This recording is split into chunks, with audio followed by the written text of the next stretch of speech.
Welcome, everyone, to At the Bar With podcast. Today, we have a special guest, Rudy Pavich, comedian extraordinaire. How you doing, Rudy? Hey, buddy. How are you? Excellent. How was your Thanksgiving? It was good. I flew in from Hawaii. I did a couple of shows in Honolulu and then took my daughter to Hawaii. We were there from, like Thursday to Wednesday. So I flew in. I had a red eye from Hawaii. Got in at like 5:30, and I'm like, I'm just gonna stay up. And then like the second I got home, I was like, I must sleep, because I thought, well, I'll just crash out on the plane for a little while. And usually my move is when I'm on a flight, I hit the Delta Lounge, and then I have 2 or 3 drinks there, get on the flight, have a drink, and then I sleep the rest of the flight. And by the time I got to the third drink, we were, it's an 8-hour flight. By the time we got to the third drink, I was already at like 6.5 hours. Got no sleep. Watched all of Stranger Things. So now Rudy, I'm like, there goes my plan. Was it a red eye or a brown eye? There we go. And there we are. Bada bing. We are 9 seconds into the pod. They were like, listen, Gene is going to hit the brakes on every single conversation. and I was like, yeah, you're right. It's okay. Yep. I'll shut the fuck up. You know what, though? To answer your question, though, Gene, it was a brown eye. So, yes, you were right. No, it was a red eye, but then it turned into a brown eye. Because you had to stay up that whole time. So, right? yeah, it was, but it was great. It was, we hung out with the family. We had family in town from Wisconsin. Everybody got hammered, and then we, fell asleep during the Chiefs game, and that's the way it should. That's the way it should. Did you have right? turkey or a pressed ham? My family went. We did the thing that every lazy ass American is doing nowadays, and we're ordering the meat. Like, no more cooking. No we're more done. cooking? Do you know what a pressed ham is? Yeah. Oh, I'm sure he does. Yeah. Gene knows what a pressed ham is. I'm gonna pick on you now. So you came in from Hawaii. What was the temperature Gene, there? do you know what a ball gag is? I have one. Go get it. Yeah. No. Yeah, it was, man, we literally in like a, because we spent every last second we could at that beach. Yeah, and I bet. It was 90 degrees. The water is and there was crystal snow on the blue. ground here. Yeah, and then we left, got right to the airport, got on the flight. So we went from, a 90 Did you bring a jacket? To, I've been in situations before where I've traveled from warm climates to cold. And this happened when I was coming back from, I was doing shows in Florida, and it was beautiful, like southern tip of Florida. We were like, southern tip of Miami. It was great. We were there for 4 days. And then on the way back to Minneapolis, they lost my luggage. So I showed up. It was like 25 below. Wow. And I got on a pair of flip-flops and shorts, and I have no luggage. So I'm in a van for an hour on my way back to the house, just freezing in the back of this damn thing. So I was like, you know what? We're going to go prepared this time. There you go. So, these people keep asking me why I don't come back to Minnesota. And the answer is I can fly to Hawaii from Sacramento for $289 round trip. Where I go back to Minneapolis from here, it's $700 for some freaking reason. It's You're just cheap. ridiculous. That's why. Yeah, a little bit of that. Well, I mean, it's coming from Hawaii, and then all of a sudden snows. I mean, and I'm fine with snow. I'm fine with the snow if it happens after Thanksgiving. So, and it was Thanksgiving, then snow came. I'm like, okay, and I'm retired now, so I don't have to deal with all of the obnoxious weather that I have to be out in like all the time. So Yeah, and you're not salting your driveway, so your guests come and slap on their ass. Oh, did I say that out loud? yeah, I did salt the driveway. Finally, after she fell. I Well, know. the obnoxious thing is in the house now. yeah, exactly. So Rudy, what you're no stranger to snow. You grew up in northern Minnesota. Yeah, correct? hey, Let's man, go this back is- to the yeah, beginning. Let's yeah. Rudy comes out of the brown hole, and here he is. Pressed ham. Rudy, what are you drinking? I see you guys got a plethora of booze down there. There's so many options. I'll go Bloody Mary. I'll go Bloody Mary. A little beer snit to go with that? Sure, why not? Yeah. All right. Yeah, absolutely. Stacy, what are you having? Ditto. Ditto. Okay. All right. Let's get this party What started. are you drinking there, Gene, back there? Are you drinking anything?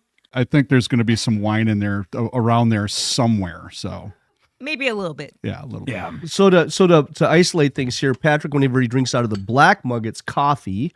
Whenever he drinks out of the green mug, it's vodka. No. Raspberry lemonade. Raspberry Very lemonade. lemonade. Yeah, you can believe what you want, I guess, Wink. on that. And then what else do you got to drink there? Because I know you got like 3 more other things there, Patrick. Hiding No, under the I bed? don't have 3 more other things. Oh, okay. Like I said, I'm being a good boy Well, today. you usually Yeah. have the JB.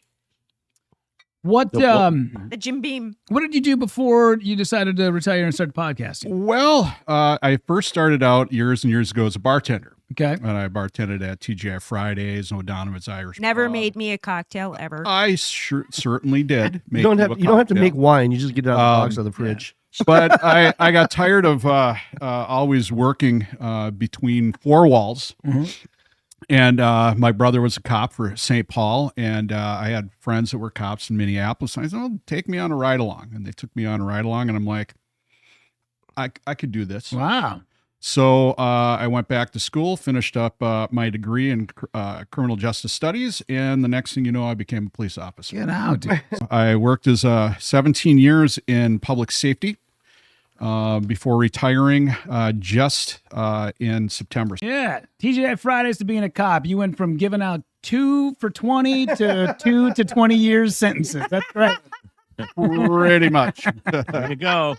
And the worst thing is that I then realized after I became a cop exactly what I was doing to the police out there. Oh yeah. So you were feeding them, getting them drunk in Yeah. the bar, and then you go, hey, you get what you deserve. I love a cop bar though, dude. Oh, yeah. There's some great cop bars in yeah. Vegas and 1029 LA. Oh, is it really? Yeah, Right they're now, great. You gotta Yeah. hit the 1029 Northeast Market Real quick, Street. you guys got a straw back there? Oh, yeah, let me grab it. Yeah. Some 'cause napkins I got, over here, Brett. What kind of bartender are you? Boom. I got a here, Gene. Boom. Thank you. All right. Just because my beard is getting in my drink, and that is It is great. It is a great beard. Thanks, man. I've been growing it out for a while now because I had nothing going on. In fact, this summer I took 6 weeks off. The guy that I've been touring with, Michael Yo, was shooting a game show in Atlanta. And usually when I'm on the road with Michael, I try to stay somewhat clean shaven just because his crowd is a little bit more family friendly. And Yeah, what's with that stuff on your face? it's called Hair? It's called manliness. yeah. Manly. Yeah. It's called being a man. Yeah. You don't want to put too much of that toxic. It's called semen, Gene. That's what it is. Okay. So thank you very much. Speaking terms you understand. So yes, it is. Well, just like Thank you very a bunch much. of pubic hair on your face. No, I usually when I travel with Michael, I try to stay a little bit on top of like the haircut and the beard shave. And when he decided to take some time off and go shoot this game show, I took 6 weeks off and just traveled around the country and went to like national parks. I went to the Mount Rushmore. I went to Yosemite. I went to the Pacific Northwest. Oh, is that when I saw you in Tahoe? Yeah, I was in Tahoe. Yeah. Yeah, so I was kind of all over the place. Yeah, it was wonderful and great. Like I went to Reno, did shows there, and then went up to Portland, Oregon. I was in Eugene for a bit, and in fact, I don't know if I told you this story, Patrick, when I was up there, but I've turned it into a bit now that I do on stage. But while I was in Eugene, I decided to camp. I was like, if I'm not going to spend a bunch of money in hotels if it's just by myself, and I like to camp anyway. So I drove from Vegas to Minneapolis, and then had shows in Chicago and in Milwaukee, and then came back through this way. So I stopped. I have a bunch of stuff still here. So Why do you like to camp? You like to dig holes? Yeah, there's something about like I spend every single weekend 4 to 5 days in a hotel room. Yeah. It's nice. Yeah, that would get old. And I bought nice camping stuff, so it's not like I'm sleeping on the floor. I got a nice cot. I got lights. I got everything. So He doesn't have the beard there for looks. Yeah, right, He's got yeah. an axe. Yeah. He's got a He's trying to flannel. look like He's Grizzly got Adams. flannel shirts and Yeah. stuff. I mean, I don't look like a guy who can whittle a canoe. I can whittle a canoe. Yes. But yeah, I took some time off and just decided, well, since I don't need to be on stage or be around anybody, I just decided to just start growing the beard. And by the time, we got back on the road together, it was already September.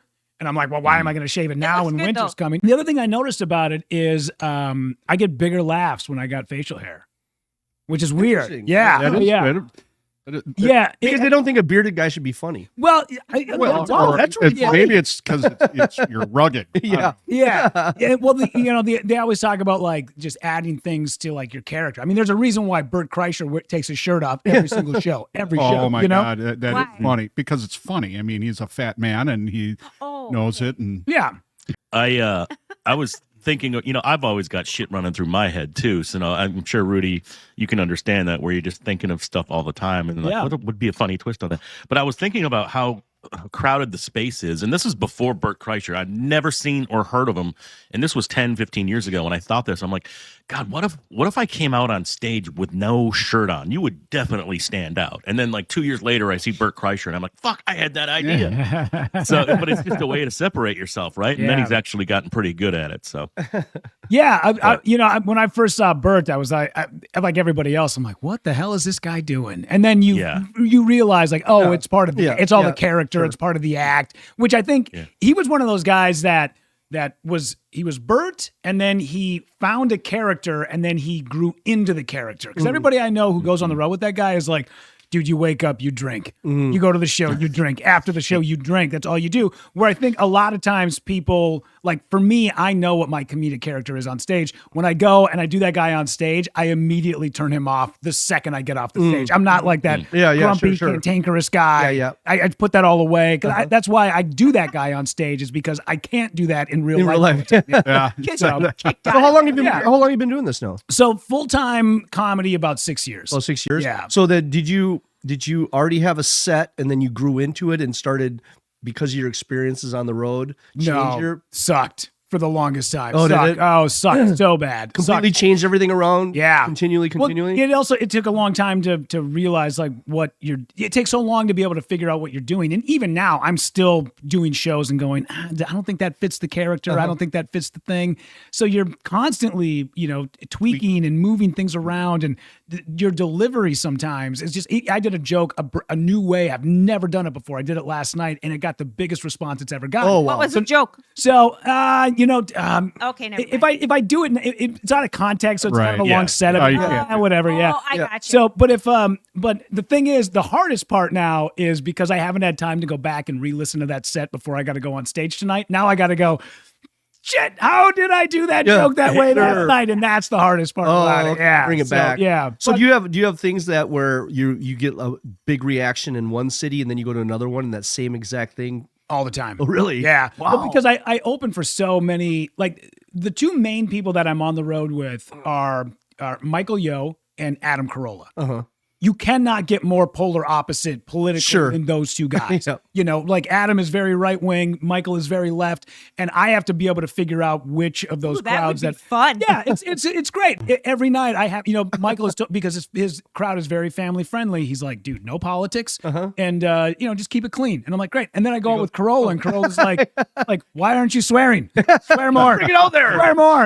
And so it's I'm so lucky and fortunate to be able to go out, but you do, for me, like, I know there's a lot of people that would say, guys like Doug Stanhope would never waver the material. Sure. They're just, that's who they are. Okay. For me, I'm at a point in my career where I still have to go out and do well. I can't go out and tank in front of a crowd. I have to do well. So yeah. So you go out there and you look at it and you go, oh shit, there's a bunch of Asians in the audience. Dude, what do I do now? Well, that's so funny you say that because I'm not.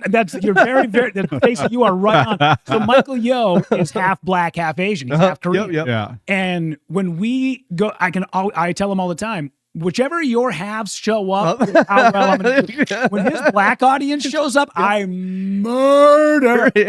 When his Asian audience shows up, they sit there with their arms folded. They're like, anytime you want to get off the stage, dude, we did not come here to see you. And there's silence in that room. But like I was telling the story last night. You like to pick on people in the crowd. I'm not really a crowd work guy. No, I mean, I do crowd work because people who have seen me before. I do the first 30 minutes is always the same. Always. Like Rife, right? Yeah. And then I get to that 30-minute mark and I talk to the crowd a little bit just to like make it a unique experience for people who haven't seen me before, or who have seen me before. And then, you do the merch pitch and then you do your last 7 minutes of material and then you get off the stage. But I'm not a crowd work guy. Even in shows where they're like, you can tell that the crowd wants you to be there to talk to them. I'm like, that's not my job. My job is to set up the guy who's coming on after. I can give you a bunch of Asian jokes to really lighten things up. There was, I used to open with there was a joke I did. I can't remember but we were in Vancouver, which is a huge Asian audience, right? And man, I got out on stage and they were like, no, not at all. I mean, I was out there for 25 minutes.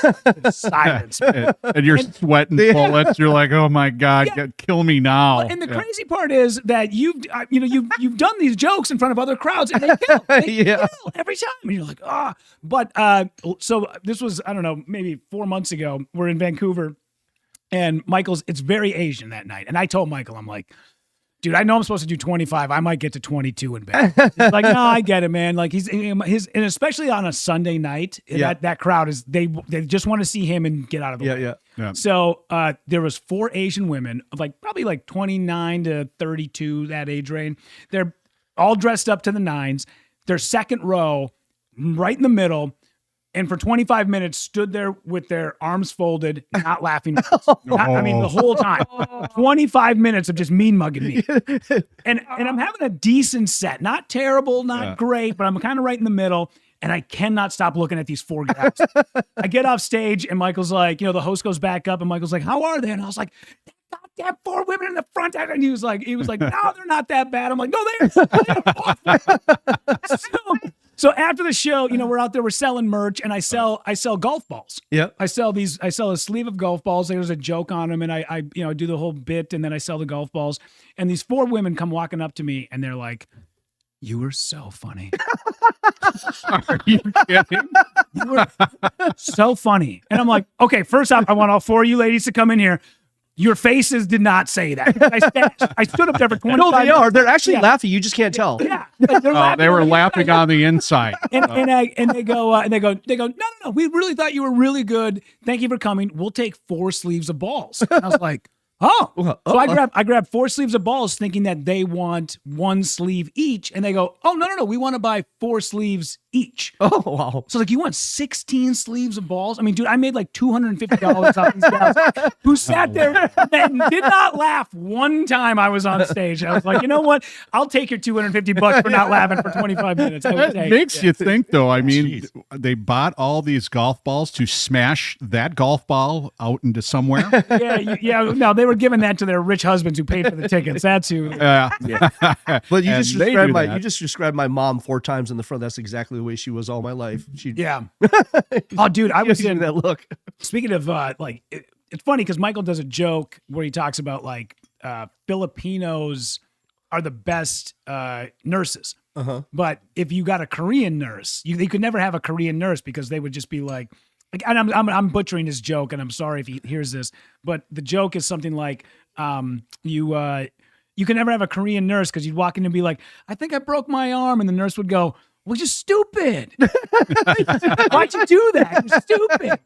And I was on my way to San Diego to go do some shows in La Jolla. And while I'm driving down there, I get a phone call. And it's a woman who's a producer for Comics Unleashed on CBS. And she's like, hey, do you want to do the show? I was like, yeah, absolutely. She goes, well, if you do the show, we got to shoot it Tuesday. And I'm kind of doing the math. Okay, so today is Thursday. I'm not going back to Las Vegas. I'm not going to be in Minnesota. I usually fly back to Minnesota just to see my daughter. But while I'm here, the guy who cuts my hair, I always get a haircut when I'm here. And I'm like, okay, I'm not going to have time to go get a haircut. I pick a spot in Orange County, and I go to this guy, and he butchers my hair. It was the worst haircut I've ever had in my life. It was hands down the worst haircut I've ever had. And I have to be on TV in like 4 days. And I'm like, what the hell? So I get to La Jolla. I'm calling my girlfriend, and I'm like, I can't believe I spent like $50 on this haircut. This guy totally butchered my hair. So I get down to San Diego, and I find a Sports Clips. And I walk in, and the only person available to cut my hair is like a 65-year-old Asian woman. And I go, hi, I need to get a haircut. And she goes, well, what kind of haircut do you want? I go, just a straight up typical all-American, short on the side, spiky on the top. And she looks at my hair, and she was like, did somebody just cut that? And I'm like, yeah, somebody did just cut it. And, sadly, I'm not allowed to do the voice but basically, I am. Yeah. Okay, so you play the part of her. What you doing? Yeah. What did you do? Yeah. But essentially, just like start dogging on me like I am That's the a problem. terrible haircut. Why did you do that? Okay, yeah. So, oh my God. Listen. Yeah, listen, Kim. I'm so sorry. I had this guy. He cut my hair. It was so bad. I had to come in. Thank you for being available. This guy cut my hair. He butchered it. Can you fix it? No, that's a terrible haircut. I can't fix that. I can fix your head. Well, I gotta be on television here in a couple of days. I can't go on TV looking like this. That's too bad for you. That is exactly what she was doing the entire time. That's too bad for And I was like, just fix my goddamn. She was really sweet. Yeah. And we took a photo. I put it on my Instagram because I took the before and after of how bad the haircut was. Oh my God. Dude, it was such I need a nuclear bomb. Well, that's like down the street. I used to go to this haircut place, and she was 65 years old, Korean gal, and she retired, and I was getting my hair cut from her for like 5 years. And I'd go down there, I'd sit down, and she would just, I would say, well, I want to, no, zip. And I would like sit there, and then she'd cut my hair. Okay, that looks good now. And then I would go. At any time, I'd say, well, can we do that? Yeah. And she'd do this. Yeah. Zip. Do not take the knife out of the surgeon's hand. Yeah, and I would just Yeah. sit there and go, okay. And then I would tip her big so I wouldn't get, the scissors in the jugular next So time. But she was the best stylist. I mean, my hair always looked perfect. And then every COVID single hit, time. so I had to cut it. And then Oh my God. And then I had to go get some clippers, because I was working as a police So officer. Brett had to go back to the same barber. For over COVID. So, everyone was looking scraggly. Sure. I mean, everyone looked really good in their uniform, and then from the neck up looked like a complete ass. Yeah. It was bad. It was so bad. But Jean would just shave my head down, and it was like I had like maybe a 1/4 inch of hair. I think I nicked that mole like probably 10 Oh, times. I got a mole in the back of my Stop neck and bleeding. bleeding everywhere.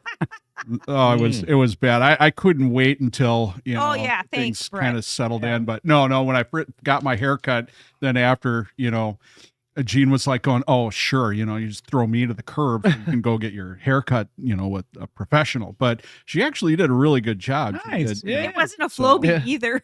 Hey, Patrick. The That flow, could've been. yeah. Hey, Patrick, do you actually go get your haircut or do you do it yourself? I actually do it myself because Me too. I too No. have had bad experiences with.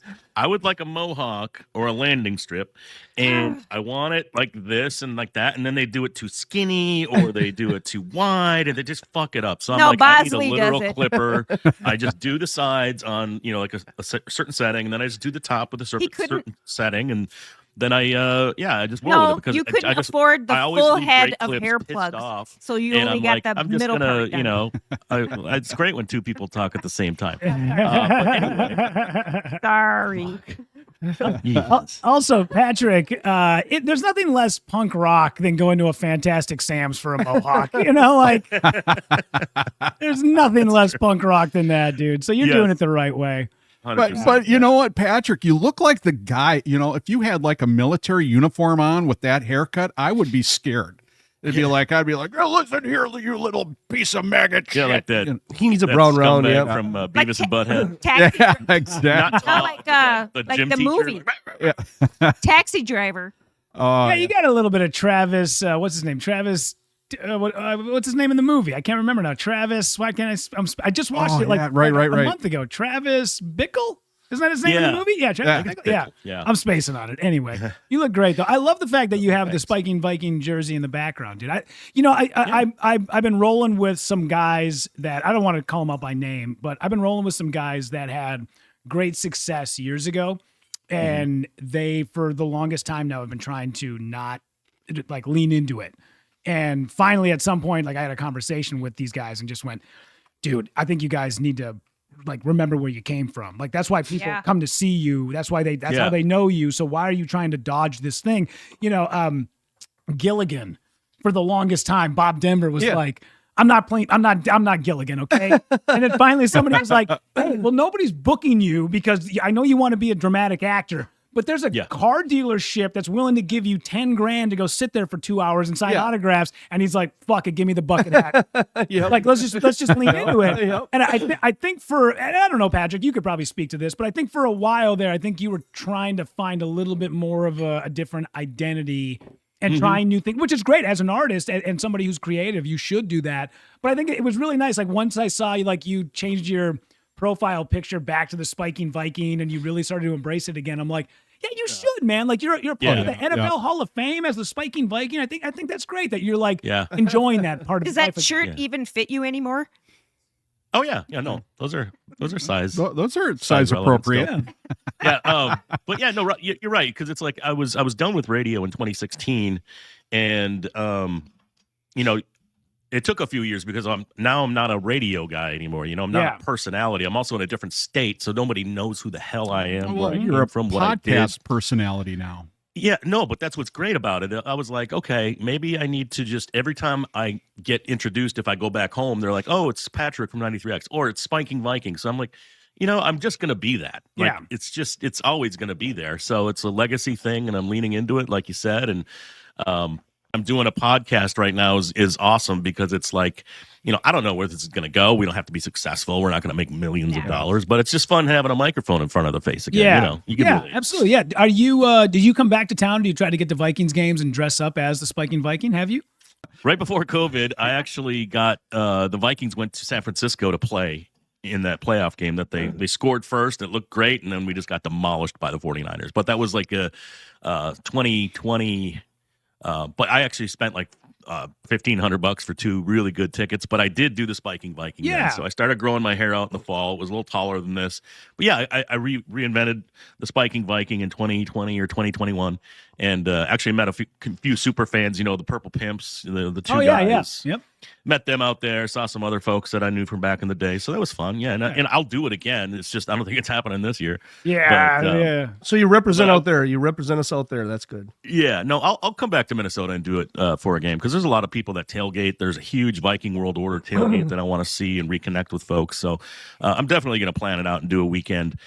Maybe this year, I don't know, but maybe next year. I'll get a special depends. ice sculpture and we can pour vodka shots down it. Oh, that would be great. That's how the first time that my wife and I went to a game. That's when Patrick was working at 93X, and he had the tickets from 93X, and he's like, "We got a tailgate, so we're going to be tailgating. You got to get up at 6 o'clock in the morning." I'm like, "No, yes, you do. Yeah. If you're going to hang with me, you're up at 6." So we get up at 6, and Gene's helping him with I had to get the up way glitter. earlier because I had to put on like 10 pounds of makeup. But he brought us to the first tailgate I've ever been to, and it was amazing. I mean, I was like, this is where I belong, Yeah, this is And- back when they had Washington Avenue parking lots open and available for everything. Yeah.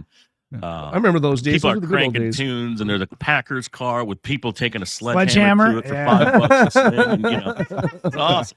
Oh, it was great. I mean, then we did, what was it? The shot ski. Yeah, the shot ski. Yeah. So, I mean, and I'd never experienced, 3 people or 4 people standing there and shots on a ski, and then they tilt it and you drink it down. Yeah. Like, Yeah. you mean like a winter ski, right? Like Yeah, it was downhill It's a ski, and on the bottom there's 4 shot glasses. They fill it up, and then it's always awkward because I'm 6'2", and then you got like a 5'2", 100-pound chick on the end. That's why we never So did the a ski shot. is like this. Wearing half of it. Oh my God, but it was great though. And then the ice sculpture, and then of course Patrick doesn't tell me exactly what's going through the ice sculpture and in my gullet. And so I'm down there with my and he pours Rumplements, the 100 proof shit. Yeah. And it comes down and it keeps coming, and I'm starting to gag and it's coming out my nose.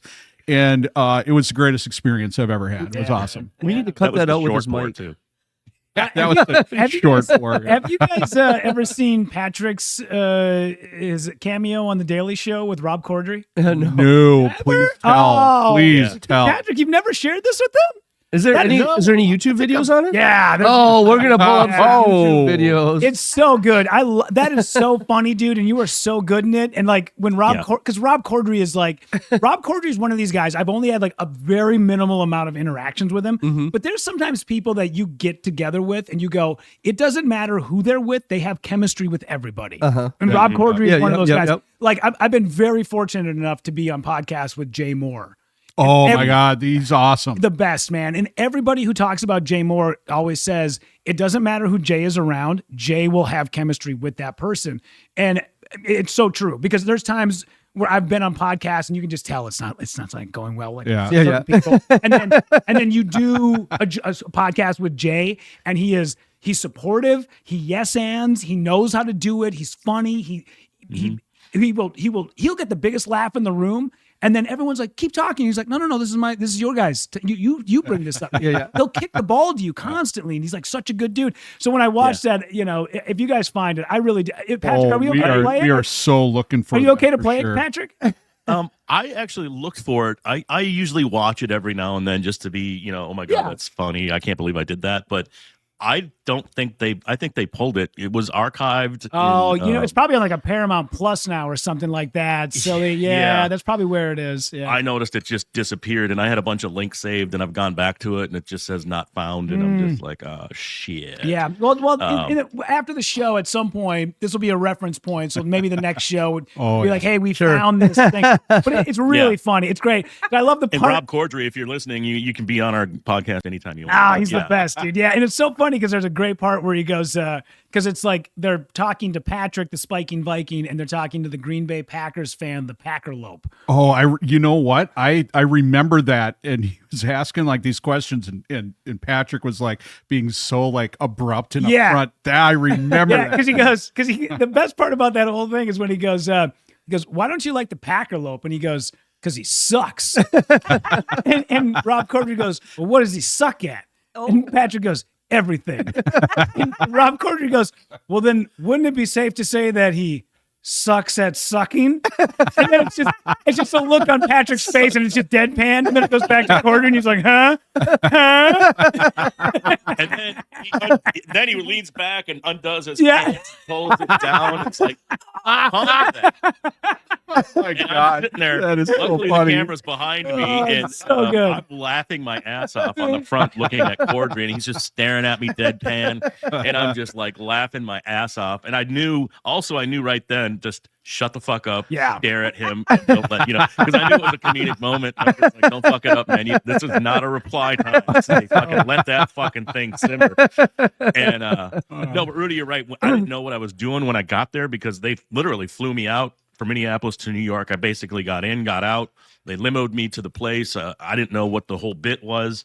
So it was actually easy just for me to be me. And that's what they wanted. But when they put me in this room and the door opens and Rob Corddry walks in and sits in front of me, I'm like, oh, this is going to be a fucking great bit. Because at the time, he was one of the up-and-comers. Oh, he was probably one of the bigger guys on there. It was like him, Steve Carell, Yeah. I think he'd actually been in a big movie already as just, like a bit part. But yeah, but he was like, I was like, oh fuck, it's Rob. And you're right. He made himself and myself feel like we've known each other forever, within 2 minutes. Yeah.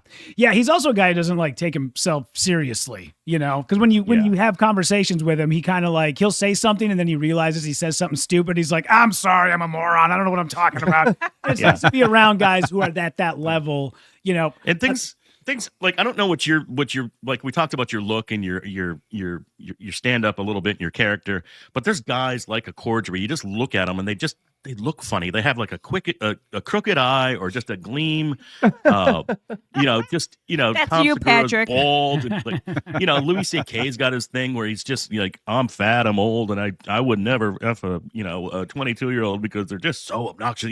He's got his own, that's weird. I mean, are you still working on that, or is that still like always? I mean, that's got to be something that you're constantly working. Yeah, on. always. For the longest time, I always thought I need to wear a hoodie and have Chuck Taylors and a baseball hat on, and I would do the same jokes, but then I would go out there with my like, some product in my hair and my beard kind of like trimmed up and with a nice shirt on, and then I would get bigger laughs. I'd go up with just even changing my shoes was like a big, it was a huge deal, like Russell Peters always talks about the fact that he wears a hat that's got like a brim all the way around it.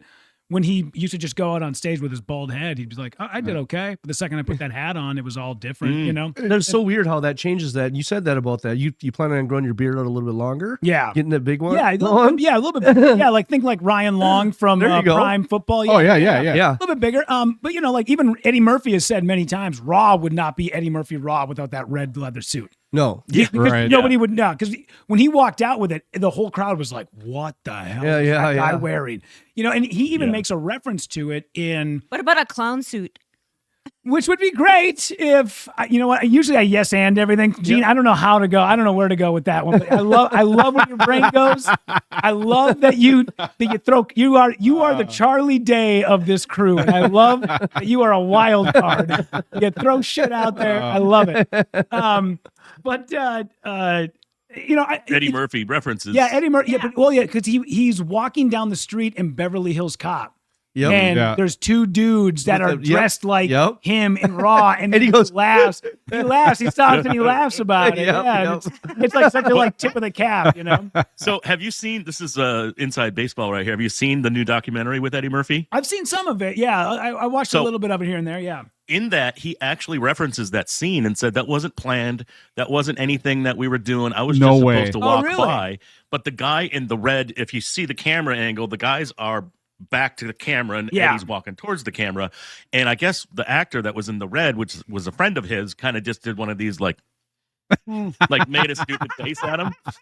And that's what Eddie laughed at. It was like, Really? Oh, that's so funny. I didn't know and that. then they left it in, and it that's just so was funny. organic and pure, and it made 2-3 jokes out of one little act. Yeah. But he fesses up to that in the Netflix documentary that's out right now. That's the stuff that I love about, movies and TV, moments like that, because I'm watching this show on HBO called The Chair Company. You guys heard of this? Yeah. Amazing. It's so funny. But there was a moment on the episode that just came out where the main character, his wife is named Barb and his dog is named Baby.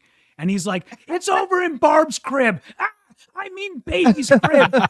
and I told my girlfriend, I was like, rewind that. He screws that up, and they keep that in there because it's so funny and organic, and the way he corrects himself, he didn't break character. And she's like, no, I think they wrote that. I'm like, as a guy who has done many scenes, I'm telling you, he screwed that up. I mean, you can't script funny. I mean, you can't. I mean, it has to come natural. Yeah, I agree. Otherwise, I mean, it sounds mechanical. When it becomes mechanical, it always. The sad thing is, though, too, is at our age, right? We have all of these old shows that we draw from in responses that we have. And I did offend somebody when I was working at a school because I brought up the Eddie Murphy joke. I said, I was a teacher in the gym and a ball hit me in the butt. And it's like, oh, the ball hit you in the butt. I said, I'm Japanese. I don't have a butt. I have an extended back with a crack in it. And someone got offended and narked on me. Oh, no way. And I'm like, yeah, did you say? I'm like, well, What? yeah, I'm Japanese. When you had the flat ass seat. Yeah. Yeah. Yeah, you guys want to see funny? Yeah, it's good. I love this. Fucking good. Fucking good. Oh, I love you.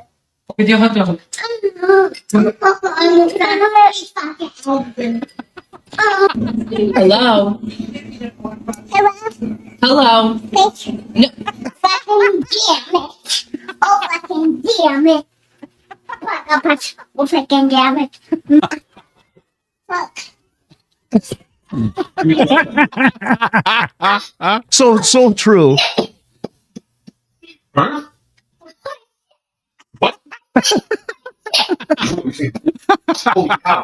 Holy cow. Oh my God. That's great, man.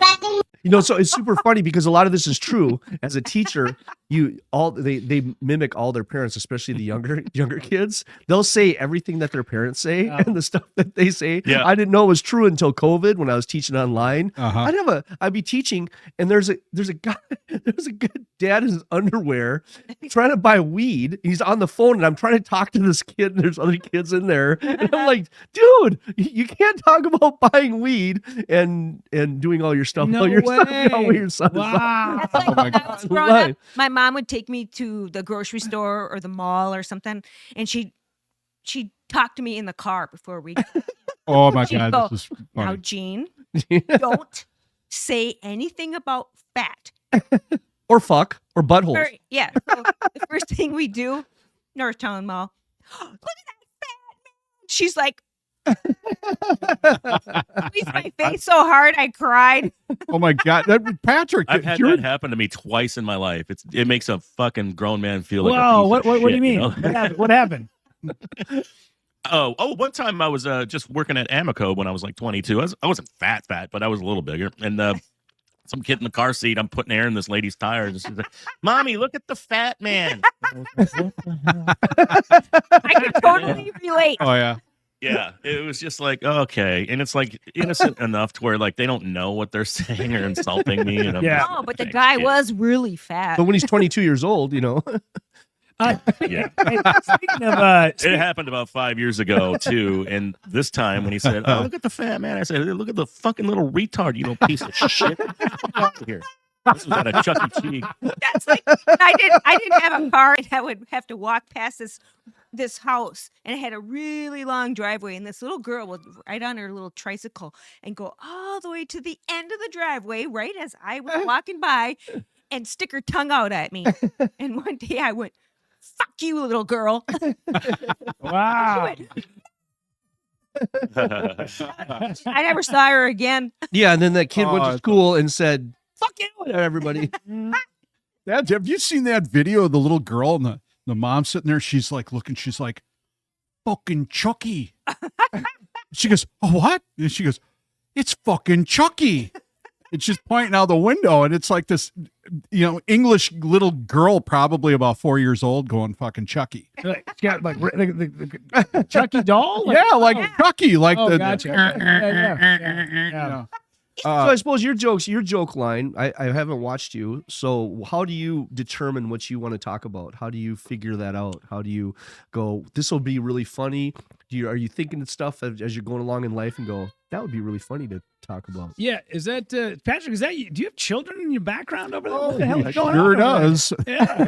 A podcast. I need you to be quiet. Usually Like it's our studio. dog Hey, barking. yeah, yeah. But Quit beating No. on your sister. Yeah. No, I run a daycare on the side, so I've got like 5 Viking kids here. daycare. Yeah. oh my, Viking. They're all on oh my podcasts. God, would that be the greatest show? The Spiking Viking Daycare Show. Yeah, I need to be quiet. I go. Hey, go grab me. Hey, shut up and go grab me another beer. No, he'd be like, we're gonna glitter paint today. I can throw yellow flags at him. And shit. Yeah, illegal coloring on the wall, 15 yards, first down. Oh God. Right, man. Patrick, Yeah. I don't You're know if paying you know this, but we're going to $8 do a for your hot short dog with today. you doing Patrick Viking Spiking Daycare Center. Oh, I love that. Yeah, That's yeah, great, Viking, man. Viking Yeah. daycare. No, Um, I got a couple. I got a couple of little ones with me today. So. Oh, yeah, good, man. Good. Court ordered? Well, yeah, I got to bring them back by 5 and have sample in by 8. Yeah, you got to meet their mom at a McDonald's just to make sure everything's on the up and up. I get it. He's got to make the phone call because he's got the ankle bracelet on. I got to have a police escort. That's fine. Yeah. Yeah. I need 40 minutes Yeah. to get off. Yeah. Now, to answer your question, Stacy, I figured out a long time ago that all of my jokes, my material, I get the biggest laughs, and I think people see me in a light where anytime I'm having a conversation with somebody, they say something, and then I have a rebuttal that is the truth. Mm-hmm. So one of the jokes that I do, and this is to put in this is probably the best explanation of my material that I could probably give is my daughter wanted to go backpacking in Europe. Mm-hmm. And I said, no. And she said, why not? Great grandpa got to do it.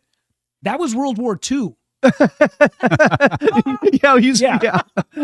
So that is the best example I can give of what my material is. So Yeah. That's great. every joke, everything I talk about has to be in a vein where there is something that is happening and the people around me are stupid and I have to correct. Oh, sure, and when- sure. And then, that is one of the things. Like somebody pointed that out to me one time, and I was lucky enough to be with a guy that was on the road who heard my material and went, and went, "Do you realize that, you know, all of your jokes that get the biggest laughs are in this formula?" And I'm like, "Oh, I guess I never thought about So that." true stories that you Yeah. actually went through in your real life. And then Okay. and then I went back and found all my other material and started rewriting it from that perspective. Oh, of, okay. Okay, so I'm in a situation, somebody says something, I correct them, because in comedy you have two lanes. You are either a winner or you are a loser. That's why I'm here. There's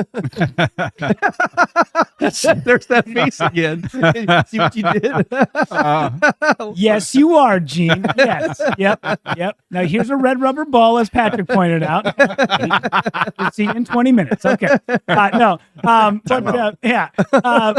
But once I started like writing from that perspective and sort of using that formula to write jokes, that is where things really started to like take off. That is where like I started getting big laughs. Good for you. And then also there's a if anybody is ever thinking about doing stand-up comedy, I referenced this book. This book really changed the way I look at stand-up. It is called Finding Your Comic Genius. It's by a guy named Adam Bloom, who is a British comic, good friends with Jim Jeffries. He's been an opener for Jim, Russell Peters, guys like that. And when I read that book, I was like, don't just read this book and then not put into practice what he talks about in the book.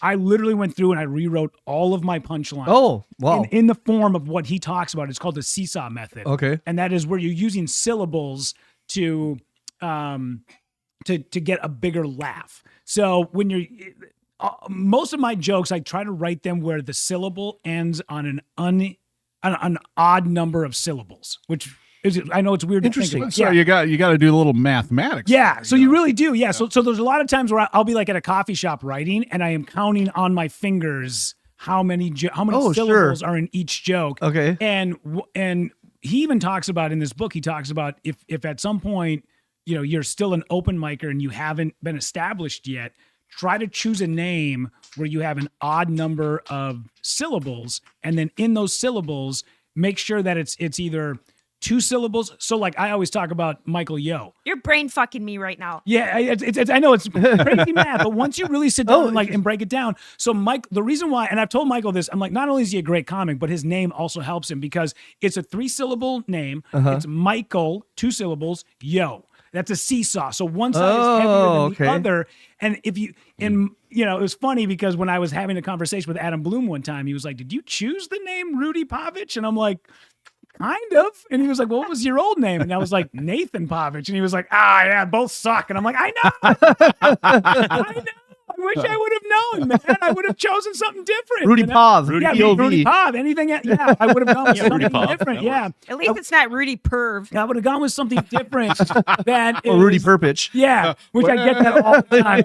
Dude, there's a guy, I love him so much. His name is Ira Ford. I love Ira Ford. He's a comic, and I've known him for the longest time. And he's such a good guy. When his daughter was born, I gave him, a nice little hey, here's a little care package for you and the baby and all that stuff. That's how long I've known Ira. Ira is such a pothead that when he brought me up on stage at Acme Comedy Company, he goes, "Ladies and gentlemen, Randy Pavich."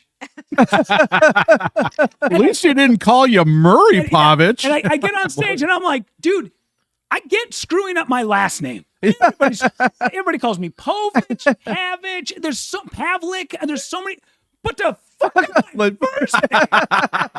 It's Rudy. Dude, I'm like, it's not like we didn't meet in the green room 5 minutes ago. I literally gave this guy a care package when his daughter was born. That's how long I've known him. There's 4 fucking letters. Yeah. 4 fucking syllables, you asshole. God damn it. Oh, yeah. So no, but I reference that book a good a lot. point is that you can make fun of yourself, though. That's always fun. That's a lot of it, is being just like, I get it, man. Like, I'm a 45-year-old dude who's like trying to make it in comedy. Yeah. Like that undoing itself is already. Like, Yeah. But I mean, it's like you're kind of ahead of the game, though. I mean, because on my Facebook, I get all sorts of crap that comes across. The algorithms and stuff like that. So I, punch in, Rudy Pavich and the comedy and stuff. But the stuff, your shorts that come out, your voice, how you walk on the stage, your look with the beard and stuff. Pubic hair. Yeah. But your delivery and everything else is so fucking funny. Thanks. I mean, it really is. I mean, and it almost reminded me of a better version of like Dane Cook when Dane was in his prime, how he walked, how he talked, how he looked, and your voice. The voice is like the key. Your delivery on that. I just sat there and I wanted to watch more. So I watched more. I go to YouTube and I wanted to watch more. I'm like, I need more. I need more because this is funny shit. Yeah. Also, I don't think there's a lot of guys that are doing what I'm not that what I'm doing is great, but there's a lot of. Well, you always guys, want to be different, right? Yeah, it's different. Yeah. I think there's a lot of people right now that are like, I'm just going to stand on stage and just tell my truth. And I'm Yeah. like, how about you you go. put a little bit of fucking energy into this because I'm Yep. bored off Yeah. my ass.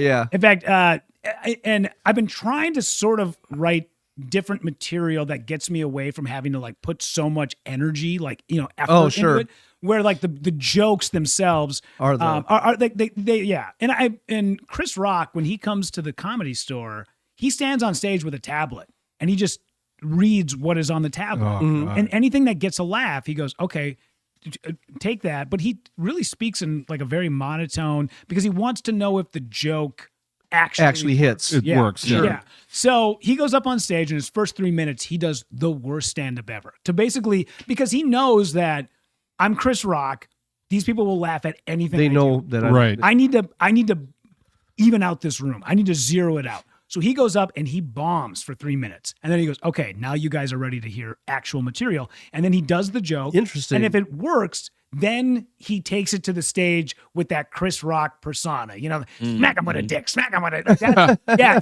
And then he adds that little bit of flavor. I want to make sure that the jokes are good and not just me angry about things. And I've, when I really like furrow my brow and I like kind of get like angry, like those get laughs. Okay, great. Is the joke good?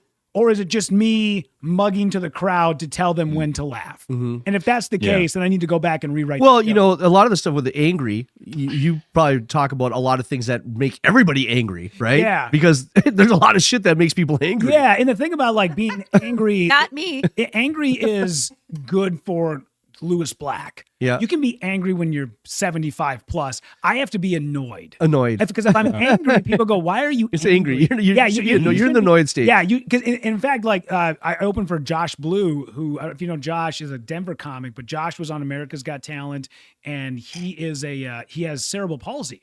Oh yeah. Yep. Yeah, and I remember. Oh, he's that. awesome. He's got a big Yeah. beard. Yeah, and he's a nice guy. And he told me one day, because I the way my set was structured, at the end of it, I would talk about being short.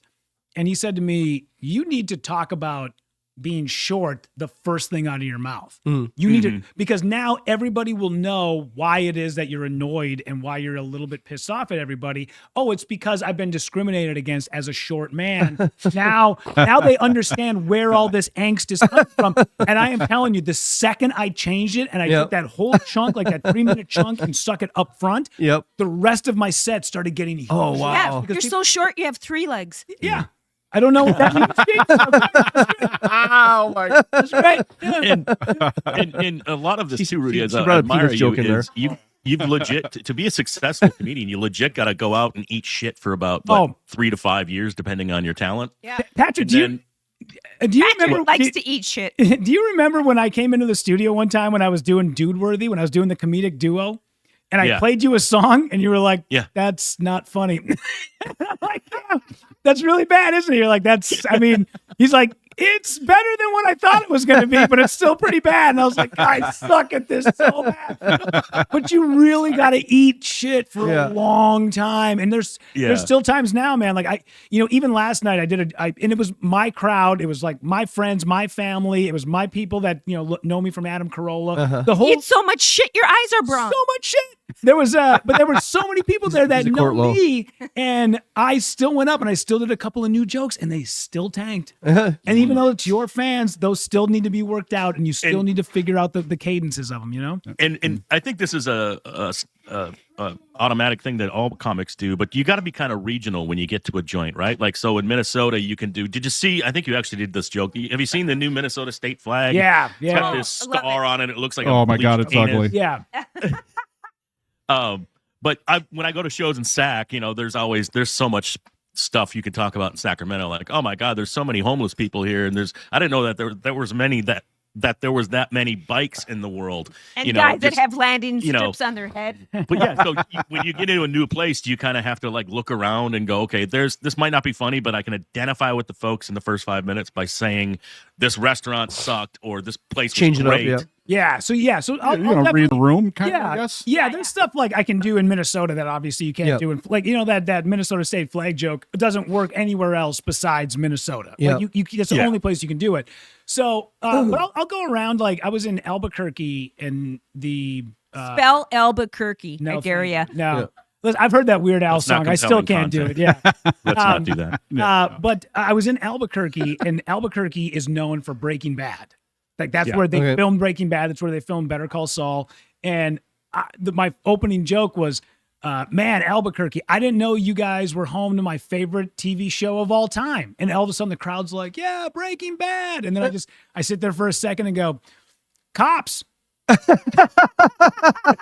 And it gets a huge laugh. Now I tried to do that same exact structure, but in Baltimore because The Wire was filmed in Baltimore. Yep. And I was like, man, Baltimore, you guys are home to my favorite TV show of all time, Cops. And they were like, the fuck are you talking about? What? But Albuquerque, that shit works. That crushed in Albuquerque. But like Baltimore was like, the fuck is this guy talking about? Cops? No, The Wire, you dipshit, you know? So yeah, it kind of depends on where you go. So yeah. Do you change your setup where you go? A little bit here and there. Yeah. And mostly I change who I'm opening for. Yeah. Yeah. Okay. Because with Adam, with Carolla, I'll do swear more. Yeah. I'll do some right wing material. Yeah. for Yeah. sure. Yeah. And regardless of whatever people's politics are, his crowd, I feel like they're a little bit older. They're a little bit more lenient when it comes to that stuff. Yep. I do a joke. It's funny. And I love, and trust me, if this ever gets back to Rob Schneider, this is no knock on Rob Schneider. Rob had said, and this is totally, and he's in his right to do this as the headliner. Sure. Rob goes, hey man, that joke that you do about such and such, could you not do that tomorrow night just because I got a joke that's kind of similar? And I'm like, oh, absolutely. Oh, sure. As a feature, that is my job, is to set the headliner up to be the best version of them that they can be. So the next night we get to the club and I go, hey Rob, I got this joke about Barron Trump. Do you mind if I do it? And I said, do you have any material that's like that? Yeah. And he goes, don't do that. And I go, well, do you have a joke about Barron Trump, or are you just telling me not to do the joke? And he goes, my crowd doesn't want to hear Barron Trump jokes. And then I go, well, to be fair, Rob, you have not heard the joke yet. And he kind of like, and trust me, I'm saying this, Rob is a good guy, but I think Rob was a little bit like kind of miffed that I was kind of pushing back on him. Yep. And he goes, dude, don't do the joke. And he turned around and walked away and went into the bathroom. Wow. And I looked over at the opener, and I can't remember the guy's name. He's a nice guy, but I looked at him. And I did not get into comedy to, I left a corporate world because I got tired of having to like Being told to do what to do. Yeah. And I looked at the kid and I mouthed the words, I'm doing that fucking joke. Yeah. So I get on stage and I'm like 3 minutes into my set and I go into the joke, and the joke is, essentially I'm talking about like people in politics that are not necessarily in politics, but they are like secondary characters, and how if those people don't want to be made fun of, stop making fun of those people. Yeah. And I go, Barron Trump, stop making fun of that guy. Christ, every picture he looks like Lurch from the Addams Family. Yep. and then it goes into I just want to grab that kid and go, dude, you live at the White House. Have you not met your brothers?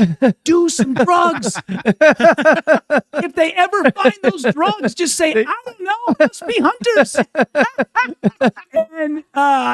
And I do the joke, and it murders the room, levels it. I walk off this, and we were doing it shotgun style, where I was bringing up Rob, and then I go, ladies and gentlemen, he's an absolute national icon, Rob Schneider. And Rob does not look at the crowd. Rob is like fixated, and he walks up that ramp. It's at the Helium in Portland, and he grabs my hand, and he like shakes it like to a point where it's like squeezing my hand, and he leans in real close, and he goes, I told you not to do that fucking Barron Trump joke.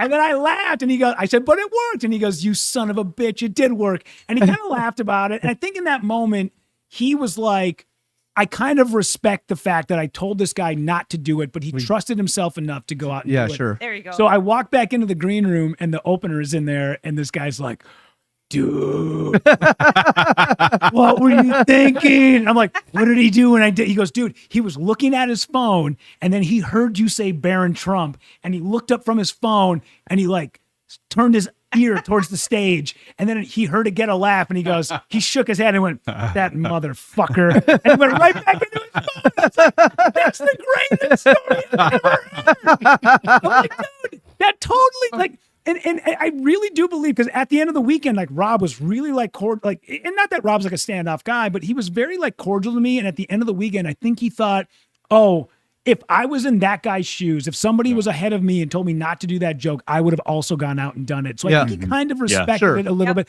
Because like at the end of the weekend, Saturday Night Live telling Nirvana, you can't play Rape Me. And what do they do? They just go out and do it. Yeah, they're like, fuck you guys. Yeah, I love that, man. Rage Yeah. Against the Machine did that too. Yeah. Fuck you, I won't do what you told me. Yeah, You know, so- yeah, I love it, man. I think he really did. Well, he's a conservative, so he doesn't get offended. He's like, good for you. Yeah. You know? Yeah. So you had referenced, Rudy, moving on from the corporate world. So how did you get to like from you're at 93X, KS95, you're producing podcasts. I think you had your own podcast where you did like a one-off, one show, one-man thing. How did you get to where you are right now? Because you're dropping names like Carolla. I think I know you worked for Dana for a bit. Yeah, Dana Carvey, yeah. Like, yeah. So how did all this kind of, how did you forged ahead and made some connections somewhere? I'd like to hear about that. Yeah. So in fact, I tell every young comic, I'm like, dude, if I could ever, everyone's like, like, what would your book be about? Oh, networking. That's all I would do is tell people, meet everybody you possibly can. So I'll give you the short version of it. Yeah. And if anybody's heard this story before, I apologize. But basically how it happened for me was, Patrick and I worked together at 93X, and then I got let go. Patrick still stayed on, but I got let go in 2011. Why? What'd you do? Nothing. They just fired everybody. We got bought by a company, and it was a mass fire, and it was on Halloween day. It was on the morning of Halloween. So that night, I'm walking around the neighborhood with my daughter, like we're trick or treating, and I'm like trying to hold back tears. I'm like, I fucking lost my dream job, man. Like that's the only thing I ever wanted to do in life was that job, and now it's gone. And right after that happened, Carolla came out with the Adam Carolla podcast. He got fired about 6 months after the Cumulus buyout, and then So you guys went trick or treating together. Adam and I went trick or treating together. He was also crying the same time I was. Yes, yeah. He was like, "Here, buddy, have a Snickers. You feel?" Yeah. I was like, I'm looking like Joe Pesci for some reason. It was very weird. Yeah. Change from what you were whining about into yourself. So, after that happened, I was kind of just doing some odd jobs here and there for radio stations. And because my fiance at the time was going to school and we had a daughter, and now I had no income coming in. And at the time, like, maybe not for Patrick, but when I got to radio, from what I understood, the dude who did afternoons 2 guys before me was a guy named Remy Maxwell. Remy, from what I understood, made about $125,000 a year doing afternoon drive. The guy before me, Andy Ditter, signed on to do that job for about $35,000 a year. Wow. I signed on to do that job for $27,000. Wow. Afternoon drive in Minneapolis. Because I was like, this is the only opportunity I'm ever going to have. I have to take it now. And I took literally $27,000 a year. I was making $17,000 a year doing morning drive in La Crosse, Wisconsin, and then took a job doing whatever it was, 27 grand a year for 93X. But I was also doing bar gigs. And you do 3-4 bar gigs a week. That's $300 cash. So you were doing well. That was where you were really making some dough, And I don't even want to tell you what I was making. Oh, I know, dude. I know everybody was making bank, man. It's insane. I don't want to tell you what I was making As a cop? As a Yeah. cop. Oh, I'm sure, So- man. I know. It's insane. Yeah. But, they kind of understood that I didn't really have a leg to stand on because I wasn't coming from LA or Philly or New York. I was No, coming but from you're short. You had the third leg to stand on. Yeah, third leg to stay. I was coming from La Crosse, Wisconsin. So they're like, this guy will fucking take anything. So I did. I really did. And I did. And so in 2011, when I got let go, I had no money coming in. And for a year, I was like, and I didn't want to do it, but because my fiance was in school, I went on unemployment just so I could stay home with my daughter because she wasn't quite in kindergarten yet. Aw. And we couldn't afford to do, like daycare. So I went on unemployment. It killed me to do it, but I had to do it. And at the end of my year on unemployment, I ran into an old intern of mine and there was still no radio jobs open. I was doing a little bit of part-time work here and there, like Cities 97.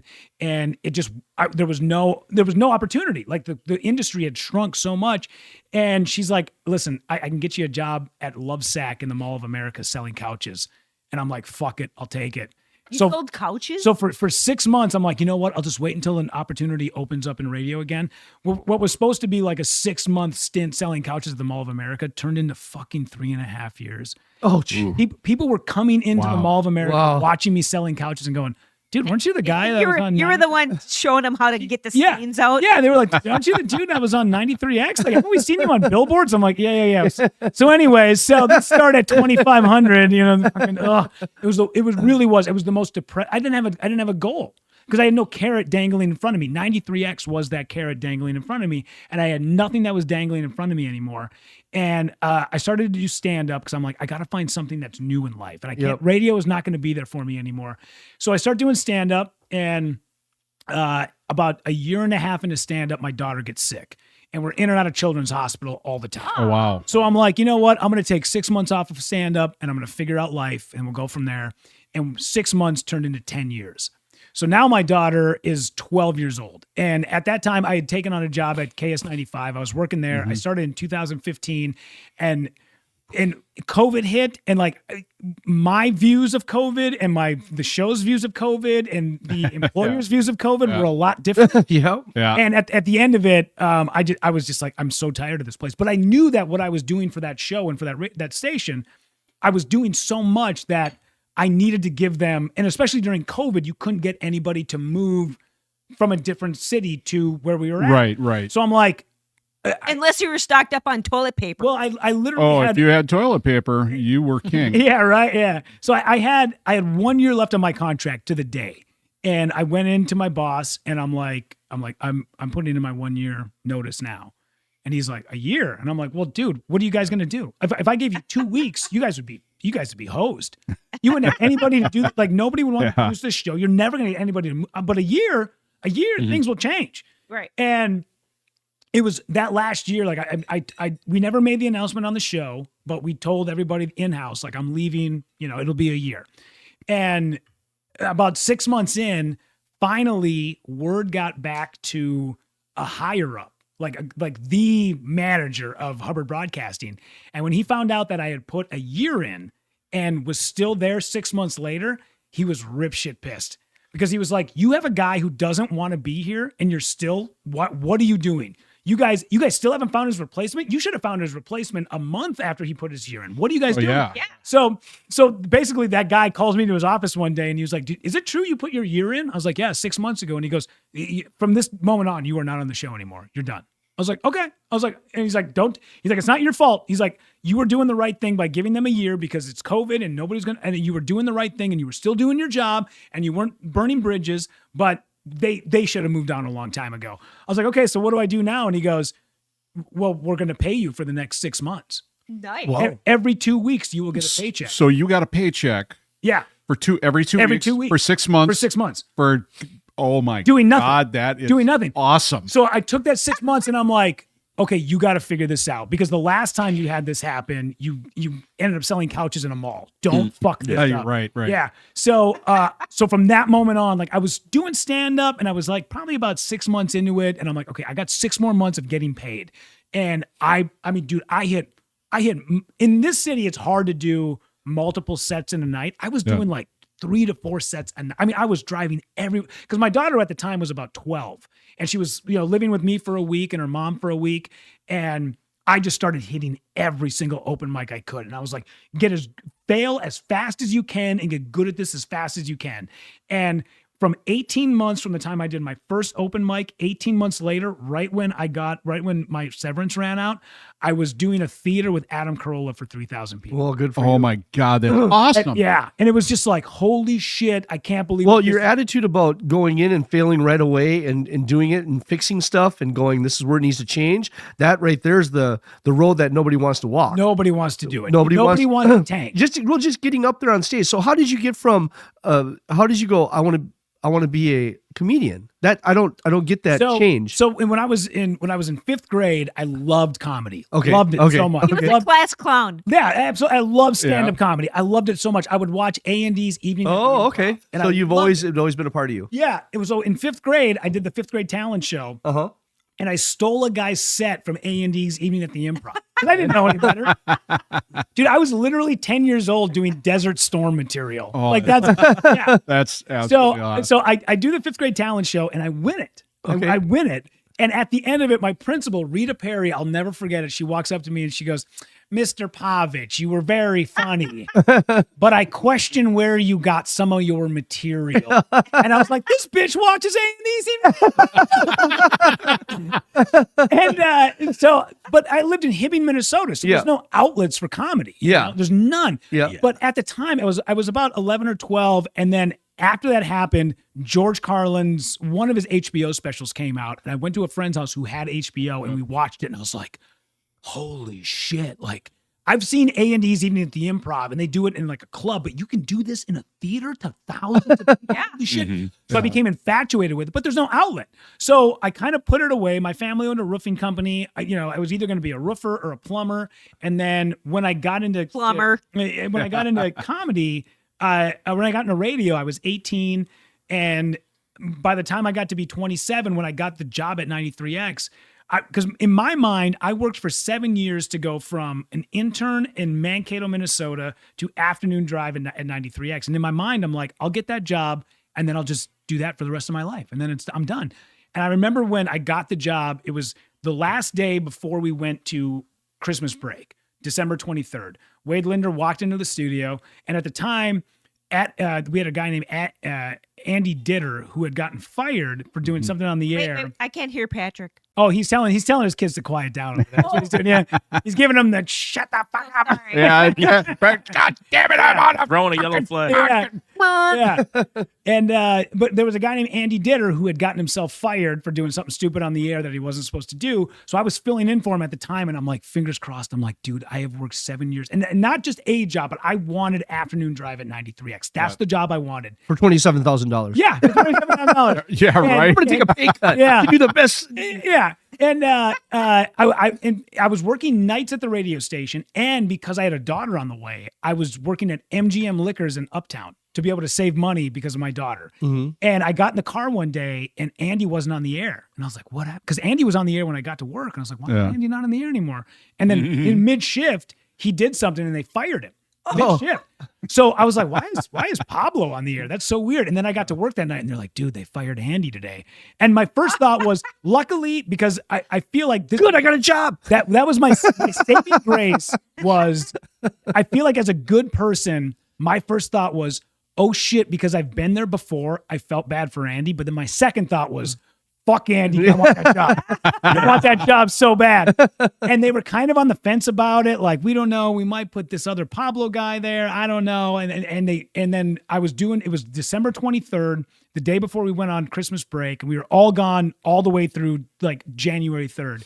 And Wade Linder walked into the studio and was like, hey man, how's everything going? You okay? I was like, yeah, just getting ready for the holiday. And he goes, oh, so you like doing afternoons? I was like, dude, I love it. And he goes, you want to do it full time? And I was like, I would love nothing more than that. And he goes, all right, well, this January 3rd, you're the new afternoon guy. Have a great Nice. holiday. And he Wow. and How awesome is that? I fucking laid on the floor of the 93X studios and I cried my eyes out. Wow. I worked so I took fucking jobs in Springfield, Missouri and Manchester, New Hampshire, and I took overnight jobs in shit markets, and I did so much stuff and when it finally happened, I was like, fuck yes, I did this. And then I got to the day one, January 3rd, they gave me those headphones and I walked into that studio and I stepped up to that board and I had, the first thought was, I can't believe I'm the new afternoon drive guy of 93X. And my second thought was, this cannot be it. Like, I am unhappy because I am broke.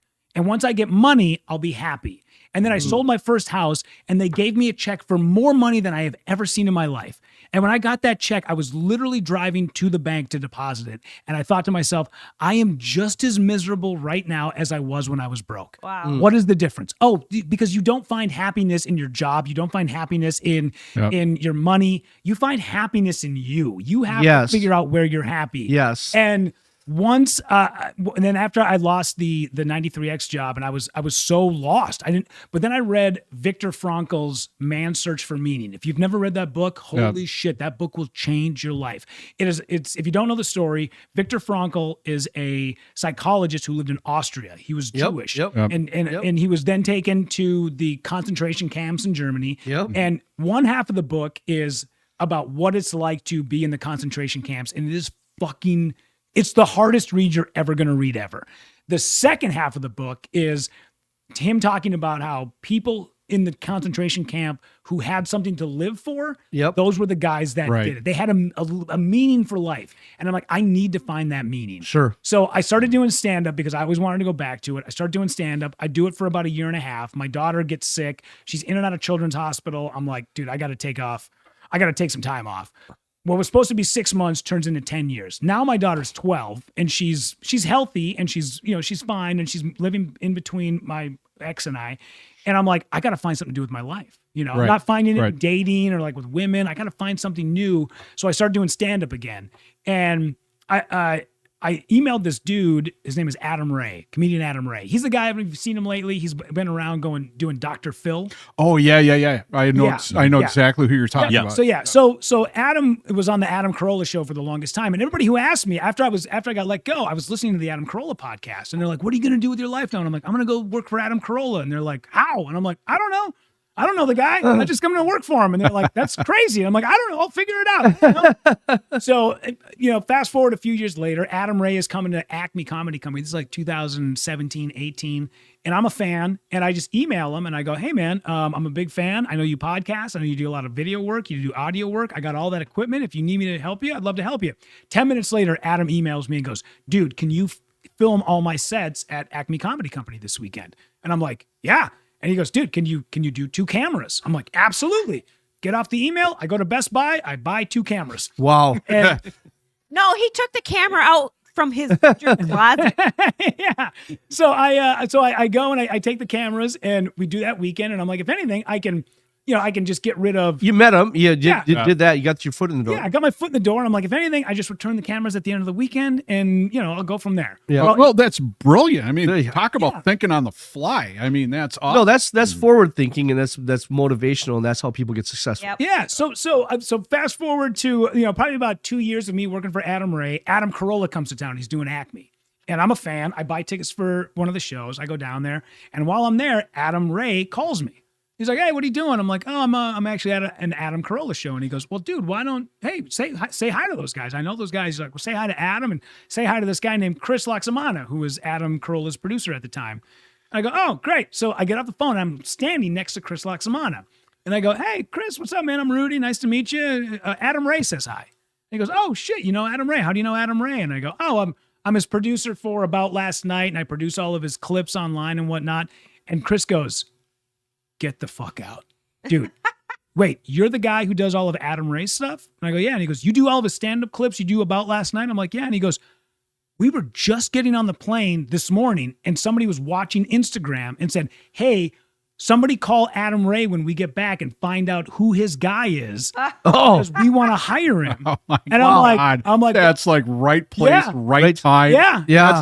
That's like right out of a movie. Yeah, absolutely. That's awesome. And I go, well, I'm that guy. And he goes, get the fuck out, dude. No way. And I'm like, yeah, that's me. And he goes, can we have a meeting tomorrow? And I'm like, absolutely. So he goes, dude, our social media person's going to be here tomorrow. She'll call you. I was like, all right, great. So that was Friday night. Saturday night, I then go to I then go to the mall. Saturday afternoon, I took the family, my sister and the kids. We all went to Mall of America, Nickelodeon.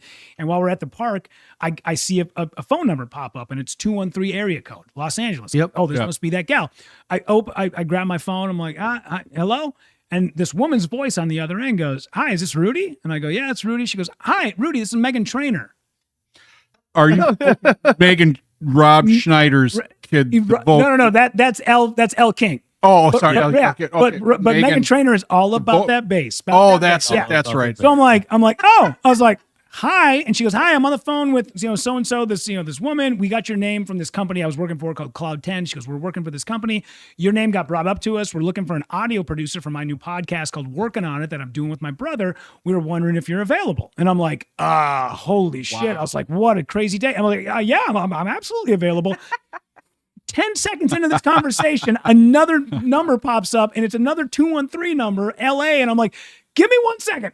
I pop onto the phone call real quick. I'm like, hi. And this woman goes, hi, is this Rudy? I'm like, yeah. She goes, hi, my name is Crystal. I work for Adam Carolla. Can you meet me at Acme tonight at 6 o'clock? And I'm like, Oh my God. I'm like, I can be there. I'm like, I'm on another call, but I'll meet you at 6. She's like, great. I go back to the phone call. I'm like, hey, Meghan. And they're like, Meghan got off the phone call because she doesn't wait for people, but hey, we still want to talk. I was like, great.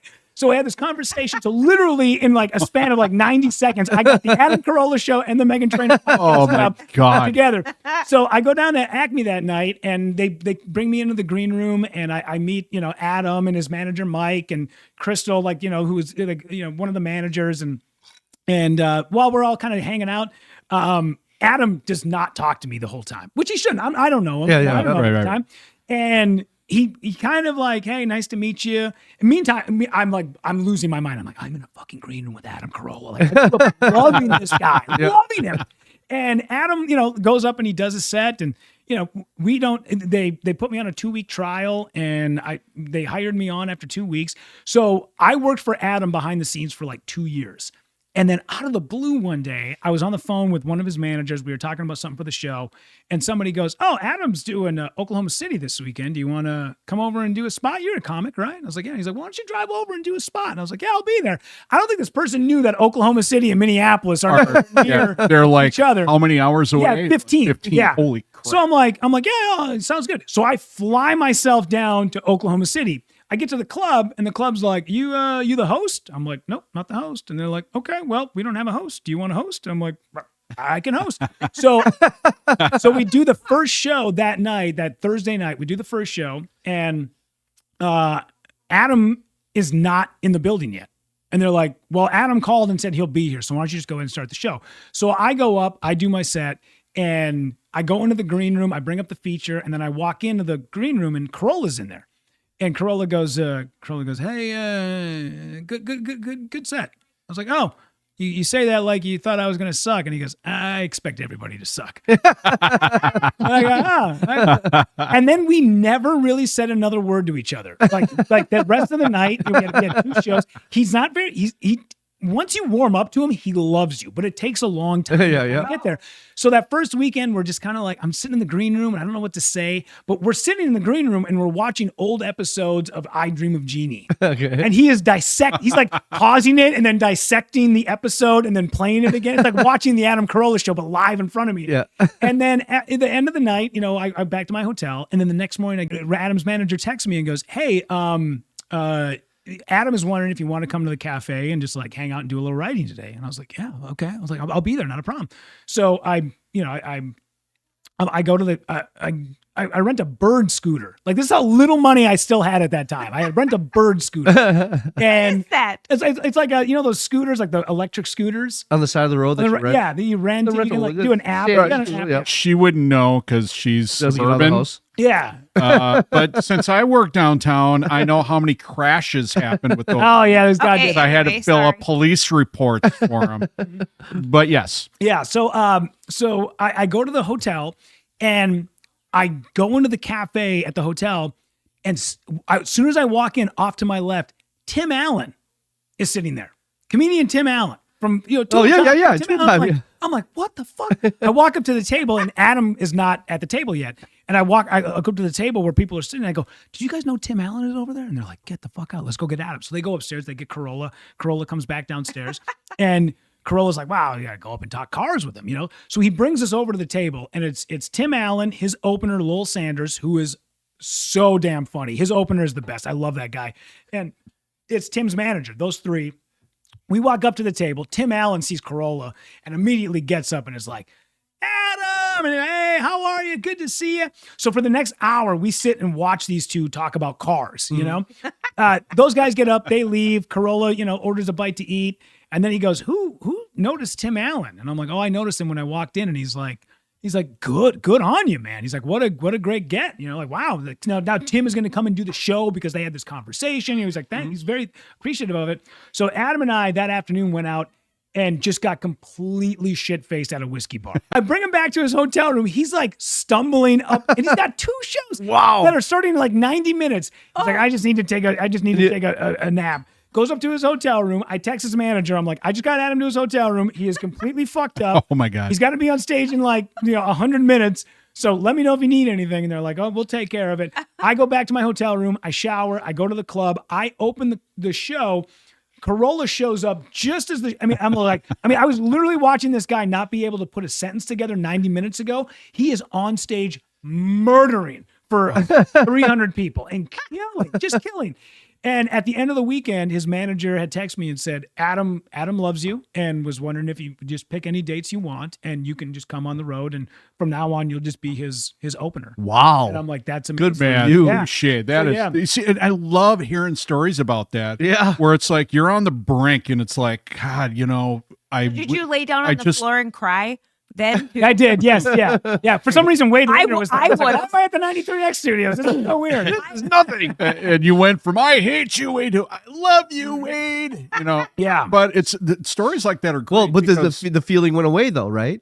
Yeah. So I still have the feeling though. I still have like Because that, you're not the top dog. Yeah, You'll get there. Yeah, and I know what my next goal is, and once I get there, You know, it sounds like you mapped out your goals, and it's really impressive how you took each one of those stepping stones and you got there. Yeah. You made everything work in your favor. In Rudy's story, similar to mine, was I just knew as a kid even I wanted to be a DJ, and then I also knew I wanted to be on KQ or 93X when that happened, and I just kind of willed it. Like I went to Wisconsin for my first radio gig, did that for a year and a half, and then one day I was like, this sucks. I'm like making $5 an hour.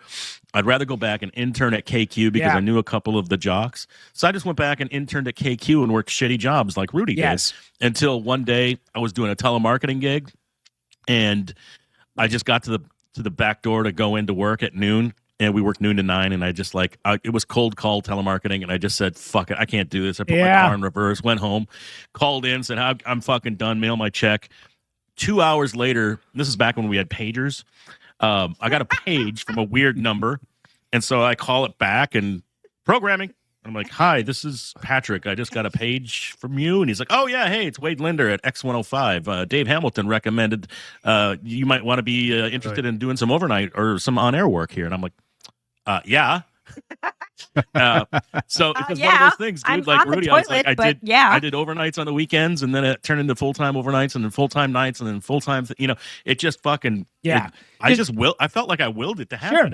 Again, right place, right time. You're putting in the work. You rubbing shoulders with Mae Young and just trying to get into the Wally Walker slot, which I did, and I was answering phones for Wally, and then they started giving me commercial production to do, and I was voicing 60-second ads, and I thought I was the shit. But yeah, it just. I don't know. I can't explain it, but you can almost will it. If you see the end, then you just kind of focus on getting there, right? Yeah. Like it's hard to explain. Dude, I remember one of the first times, like, because, you in my life before we started working together, like I put you on such a high pedestal. You looked at Patrick going, oh my God, I want to be just like him. Absolutely, yeah, because I'd go to 93X Fest and there would be Patrick like, oh, there's Patrick, there's a spiking Viking, I got his autograph. He's bringing up Black Blood Diesel. I'm like, I want to bring up Black Blood Diesel, like that's going to be my job one day. I want to wear glitter like him. But there was one time where I literally had been in the, oh shit, that reminds me, I need to tell you the story about Neil from remember we talked about Neil on the phone Neil. Yeah. So but I remember there was Nick one Davis. time I had come in and I was still kind of like figuring out the station. Like it was like in that sort of like week where they bring you in and they let you get used to the studio before they put you on air. You know? Yeah. And I remember Patrick like came back into the studio one day and he's like, fucking vending machine took my $1. Fuck this place. I was just like, I'm like, oh, this is I always like put this place as like a magical kingdom, and it was like, oh, they still have vending machines that take $1. Like, oh, it's like every other radio station. It's fine, So, that might have been the same break, dude. That might have been the same break. I went on the air and I did it on the air. I was like, God, I had $1 left. I didn't eat today. This was Cheez-Its were going to be my freaking dinner, and damn it. And then the phones, I start answering phones, and it's Ruth's Chris Steakhouse, and they, hey, we're gonna send you over a steak, and I'm like, are you fucking kidding me? They sent me a steak and baked potato, the whole like $100 meal. The silverware and plates were authentic, and the paper or the cloth napkin and everything, just because I bitched about it on the air, and the crew in the kitchen loved listening to 93X. So I ended up bitching about something that got $100. It's like those are those We went stories there. that are just like fucking gold, We went to man. we went there. Yeah, with we you, did. Patrick, We went there with Patrick. and he ordered Nice. everything Years on the ago. freaking menu, and then he ordered cigars and all kinds of other shit. And I'm like, how are we gonna afford this? And he goes, don't worry about it. Well, that's funny because we brought him to Goodfellows. If you remember Goodfellows, downtown Minneapolis, decades ago, was a 5-star upper crust, place to eat. I mean, like their lunches and dinners. I mean, dinners. You're spending $150 for dinner, and that's Sure. a basic 3-course. And we had the chef's table and stuff. But Patrick was an icon back in the day. Yeah. I mean, he just had it. Just had it. He still does. And look at him now. He still does. Yeah. Patrick is a backdoor man. I will say, man, like when not that it saddened me or whatever, and everybody's got their own path in life, but when I saw you working for, like moving on from radio and like doing Caltrans and stuff, and I know that you were very happy doing it, and you got your family and your daughters, and I was like, good for him. But there was a little bit of me that realized in that moment that, our time is gone. We don't have that anymore. And we all need to go out and find that next thing. And I feel very fortunate, like, that I've been able to stick with it, and you've been able to stick with it. Because there's a lot of people that I know that are either still stuck at radio stations that they hate and they're making less than $27,000 a year, or they've just decided one day, like, oh, I'm not meant to be in this entertainment business somehow. And they just all move. Well, they realize when they're young that that's really not their dream. That it's part of their dream, but that's only a part of it, and they don't know what the big picture is yet, right? It's like there's something out there for everybody. They just have to find it. Yeah, and I know people that we worked with had a really tough time working with like Nick and Josh from the morning show, and I look at guys like Josh, and I'm so fortunate to be around somebody who was just so talented and just and such on top of it, a really nice guy. Because I remember when I first got there, he pulled me aside at an event and was like, let me give you some advice. And he basically told me about like the 3 people to stay away from in that building. And I swear to God, Patrick? Yeah, Patrick was number 1.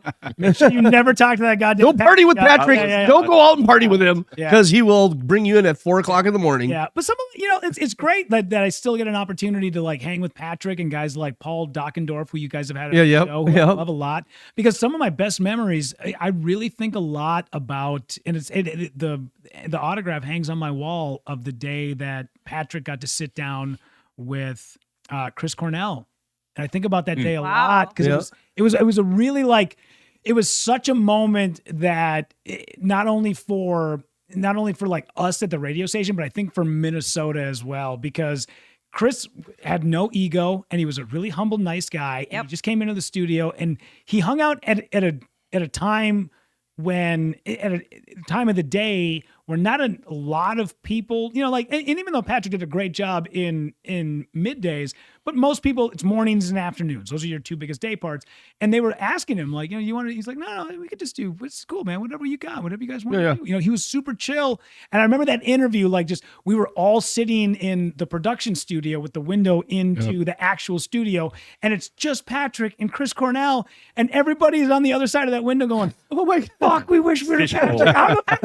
How do we sneak ourselves into there? And you can tell Patrick's like, you motherfuckers, get the fuck out of here. This is my moment with Chris Cornell. The funny thing is he brought me to the First Avenue show. Oh, Chris Cornell was there, and we went backstage, and Chris Cornell got like overwhelmed by people, and he's like, everybody out except for 93X people. Oh, wow. No way. And all of a sudden everybody was out and we're hanging there and we got to say hi to him. And after that, he goes, all right, the rest you can go out.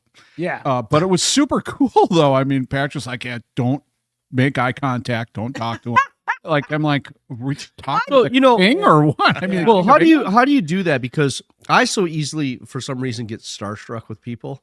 It's like, wow, and how do you? Because you're in those rooms, and the reason why you were able probably move on, that that Adam Carolla didn't think you were just the dumbass because you just probably acted really normal and didn't speak to him like he didn't want you to. Yeah.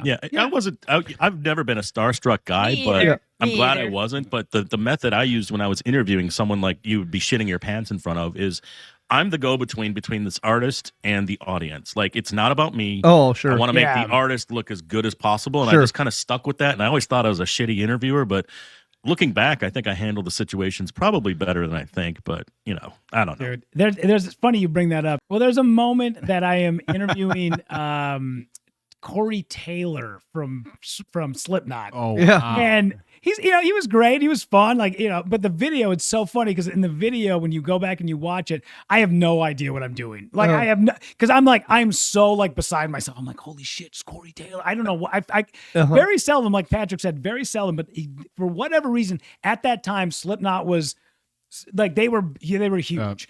And he comes into the studio and he says something like, I go, hey man, is there ever a spot where one day we turn on C-SPAN and we see the Honorable Senator Taylor from the great state of Iowa? and he goes, I don't know why I would want the pay cut. And I was like, that's a pretty funny joke. True, funny true. joke. And then he says something about like, he goes, man, he's like, I don't want to bullshit people. All I want to do is just try to give you the most authentic version of myself because I don't know how to talk the talk. And I go, yeah, but you know how to walk it. And you can tell he's like, what the fuck does that mean? And when I go back and I rewatch that video and I hear me say it, I'm like, what was I thinking? It's like, are you looking at my ass or I something? don't even know what I'm saying. I'm just saying Just words saying to stuff like say. out of your mouth. You could tell he was like, what, dude? Like, okay. And he just blows right past me. I was like, oh, God, I'm such an idiot. Yeah, I've had those too. Yeah. I interviewed Tom Morello, and the guy on the phone was actually Tim, the bass player. And I called him Tom, and he goes, this is Tim. And I go, Tom? And he goes like, oh, fuck, you don't even know who the fuck I am. And he hangs up. Wade's like, how did that interview go? I go, he fucking hung up on me. And I was like, what? And he went, ran and got pissed off and called the record label and said, that guy's a piece of shit. And he's like, we're pulling Rage Against the Machine. You don't treat my guy like that. It was a simple misunderstanding. Oh, my God. No way. Fucking A, man. Well, he did get, who was it from Megadeth that hung up on you?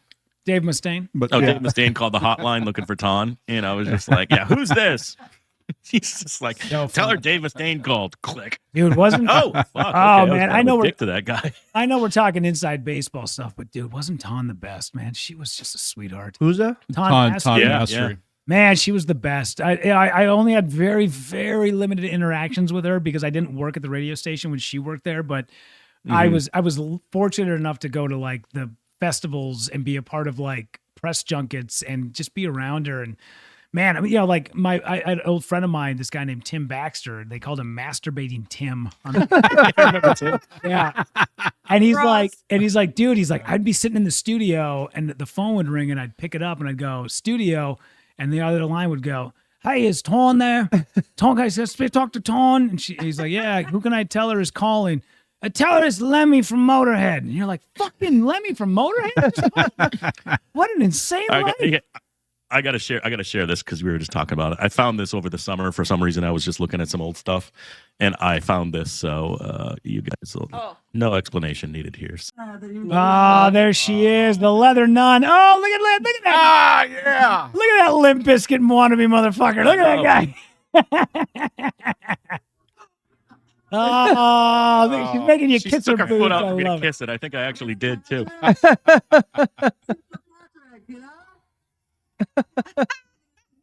I gotta say that in itself, that was awesome. I mean, that is like Minnesota memorabilia, especially when we have a Minnesota podcast, Minnesota voices that we have come on here. That's like iconic. I mean, thanks for sharing that, Patrick. That was That's I guess awesome. that was Hilarious. kind of cool back in the day. I look at it now.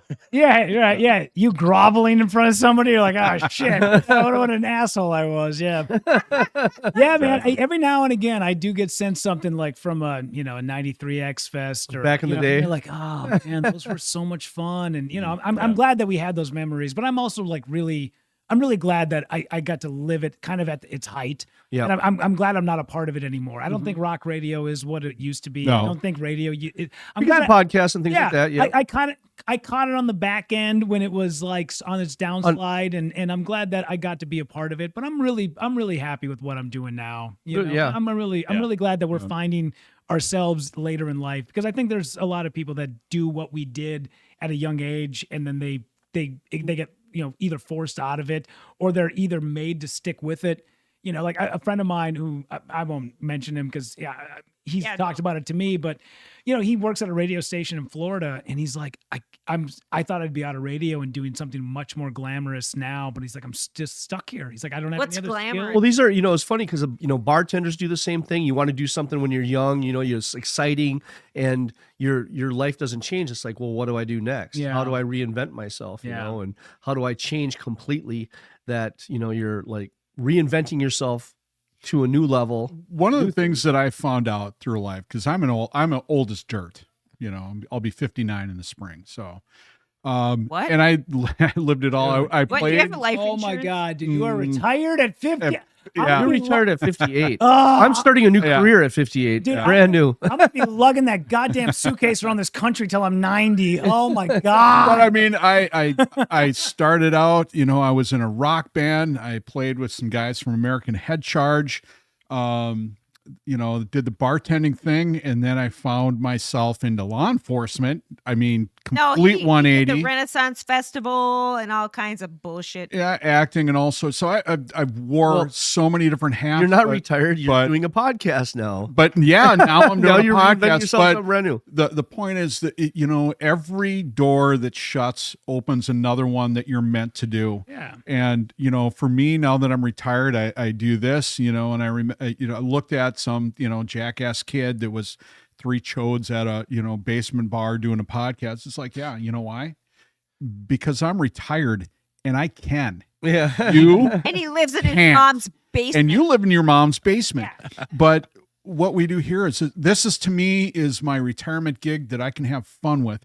And I think everybody has a position in life that's meaningful and important in what they're supposed to do right now. And I think your comedy is stellar. I mean, and I looked at, I love comedy. I love stand up, and I watch the stuff.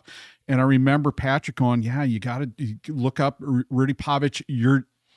We got to get him on the show. And I watched the comedy. I'm like, holy shit, we got to get him on the show. We got to get him in my house, you know, Yeah, good luck. literally. Me I don't know living how here. we're going to do it, but we're going to do it. And I leaned on Patrick to do it. But to me, Patrick pulls through. but again, Patrick pulls through, believe it or not. That guy Producer pulls extraordinaire through. right here. He didn't pull out, he pulled through. Well, that's why he's got 2 kids. But you're meant to do this. I mean, literally, whatever you did in the past was just in preparation of Stepping you stone. doing what you're doing. And I know you're going to do good things. I'm waiting for the Netflix, you know, special that you're going to be on, and I'm going to say, I had that fucker on my podcast. Oh my God, this is The great. fucker? No. Yeah. You can't say that. Well, Yeah. Yeah, you're like the 4th person in the last 3 days to go, I can't believe we got him here. I'm gonna start charging for this shit. I gotta be No like, shit. Like, maybe I'm bigger than what I think I am. no backs, no backs, no backs. You came on freely. Yeah. But no, I Just mean, checking the mail. it's Yeah. you know, the one thing that, you know, I think I pride myself on is knowing people because of what I did in law enforcement. I had to read the room. I had to know what I'm doing. I had to bring levels down. I had to play the part of somebody else in order to get what I needed, what everyone needed. You know, so I consider myself someone who can read the room and see how someone's going. And I thank you for showing up and being on our podcast because you're going somewhere. Well, Yeah. thanks. And I'm going to be the one that's going to say it right now. You are within a year. Oh, well, No, thanks, you're, man. You're going to be humble. somebody You know big. what? The Stay bromance humble. going on here. Yeah, Stay yeah. humble. That's very kind of you guys to say. And I've had people tell me over the last probably 6 months, they go, hey man, like when you get big, don't forget about us. And I'm like, I don't need to be big to forget about you. I fucking forgot about you already. I have moved on already, to be honest, man. What was your name again? Yeah.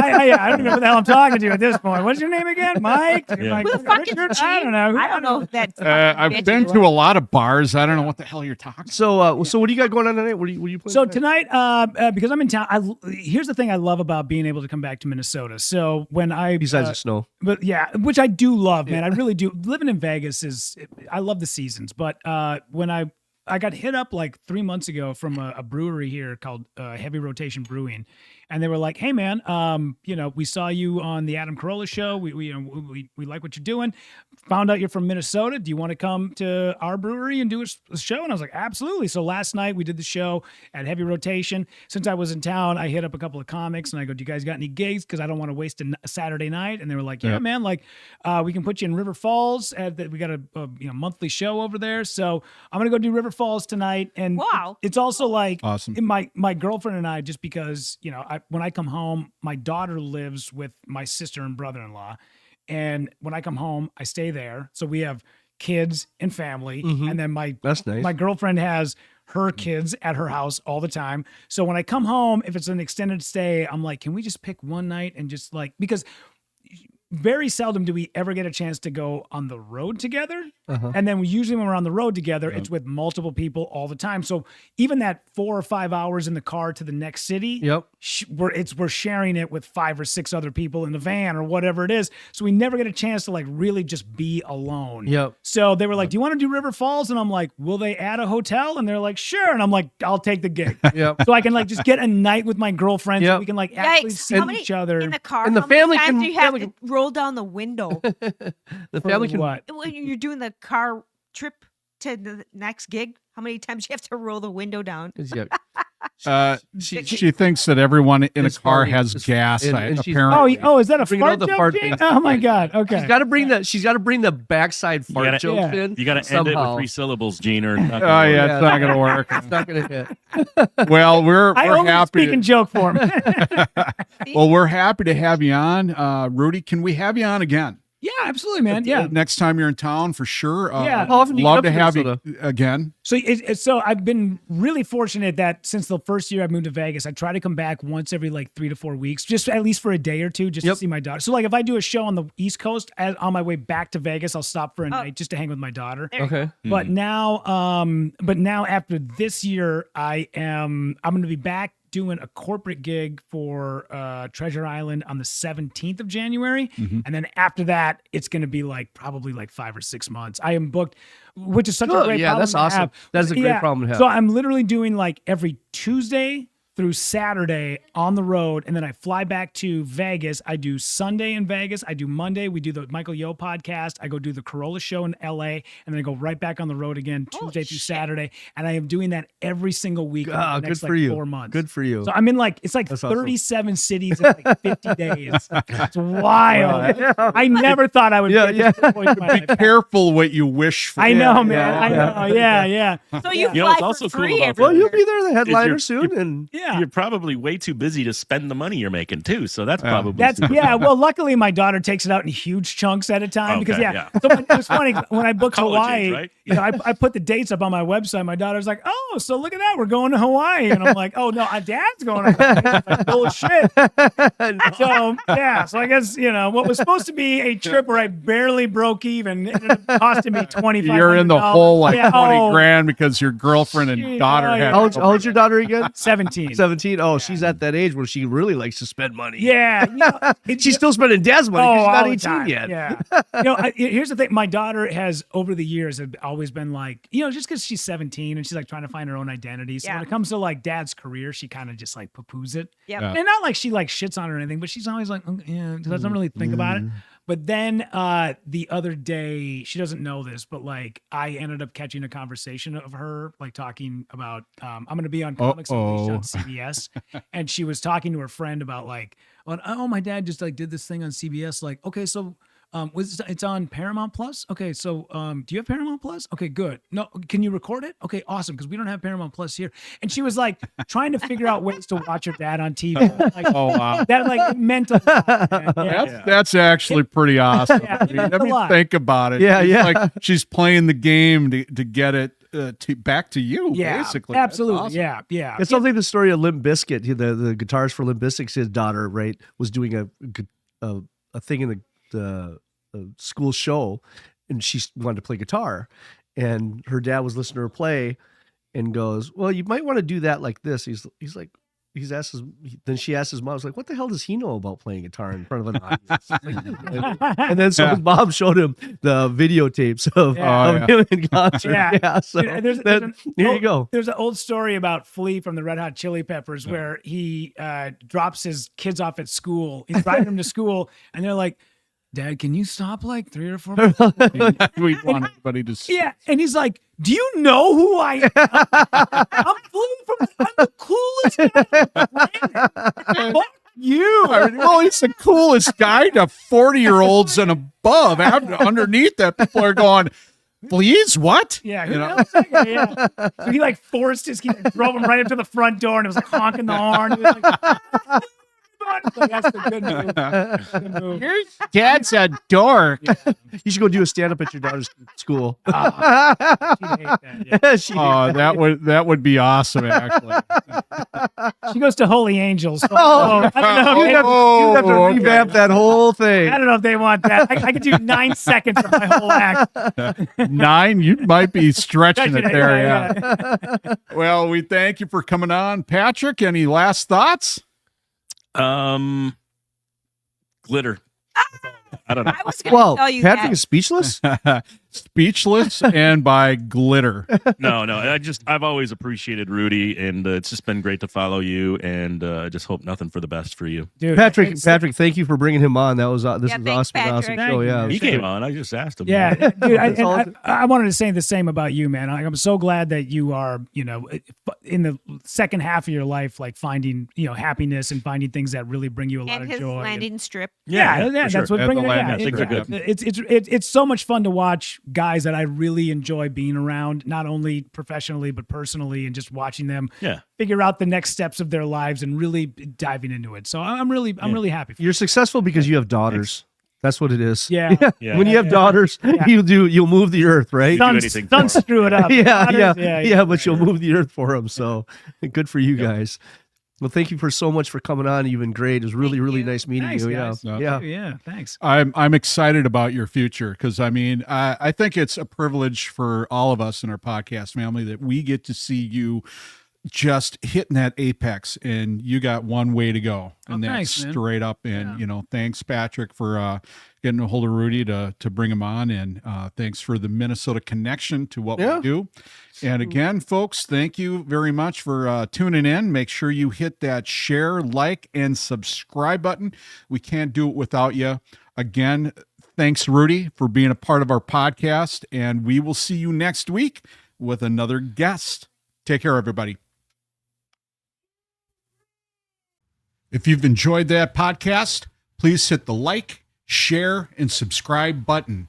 You can find us at thebarwithpodcast.com, as well as YouTube, Spotify, and Apple Podcasts. As always, thank you for your support and being a part of our podcast family.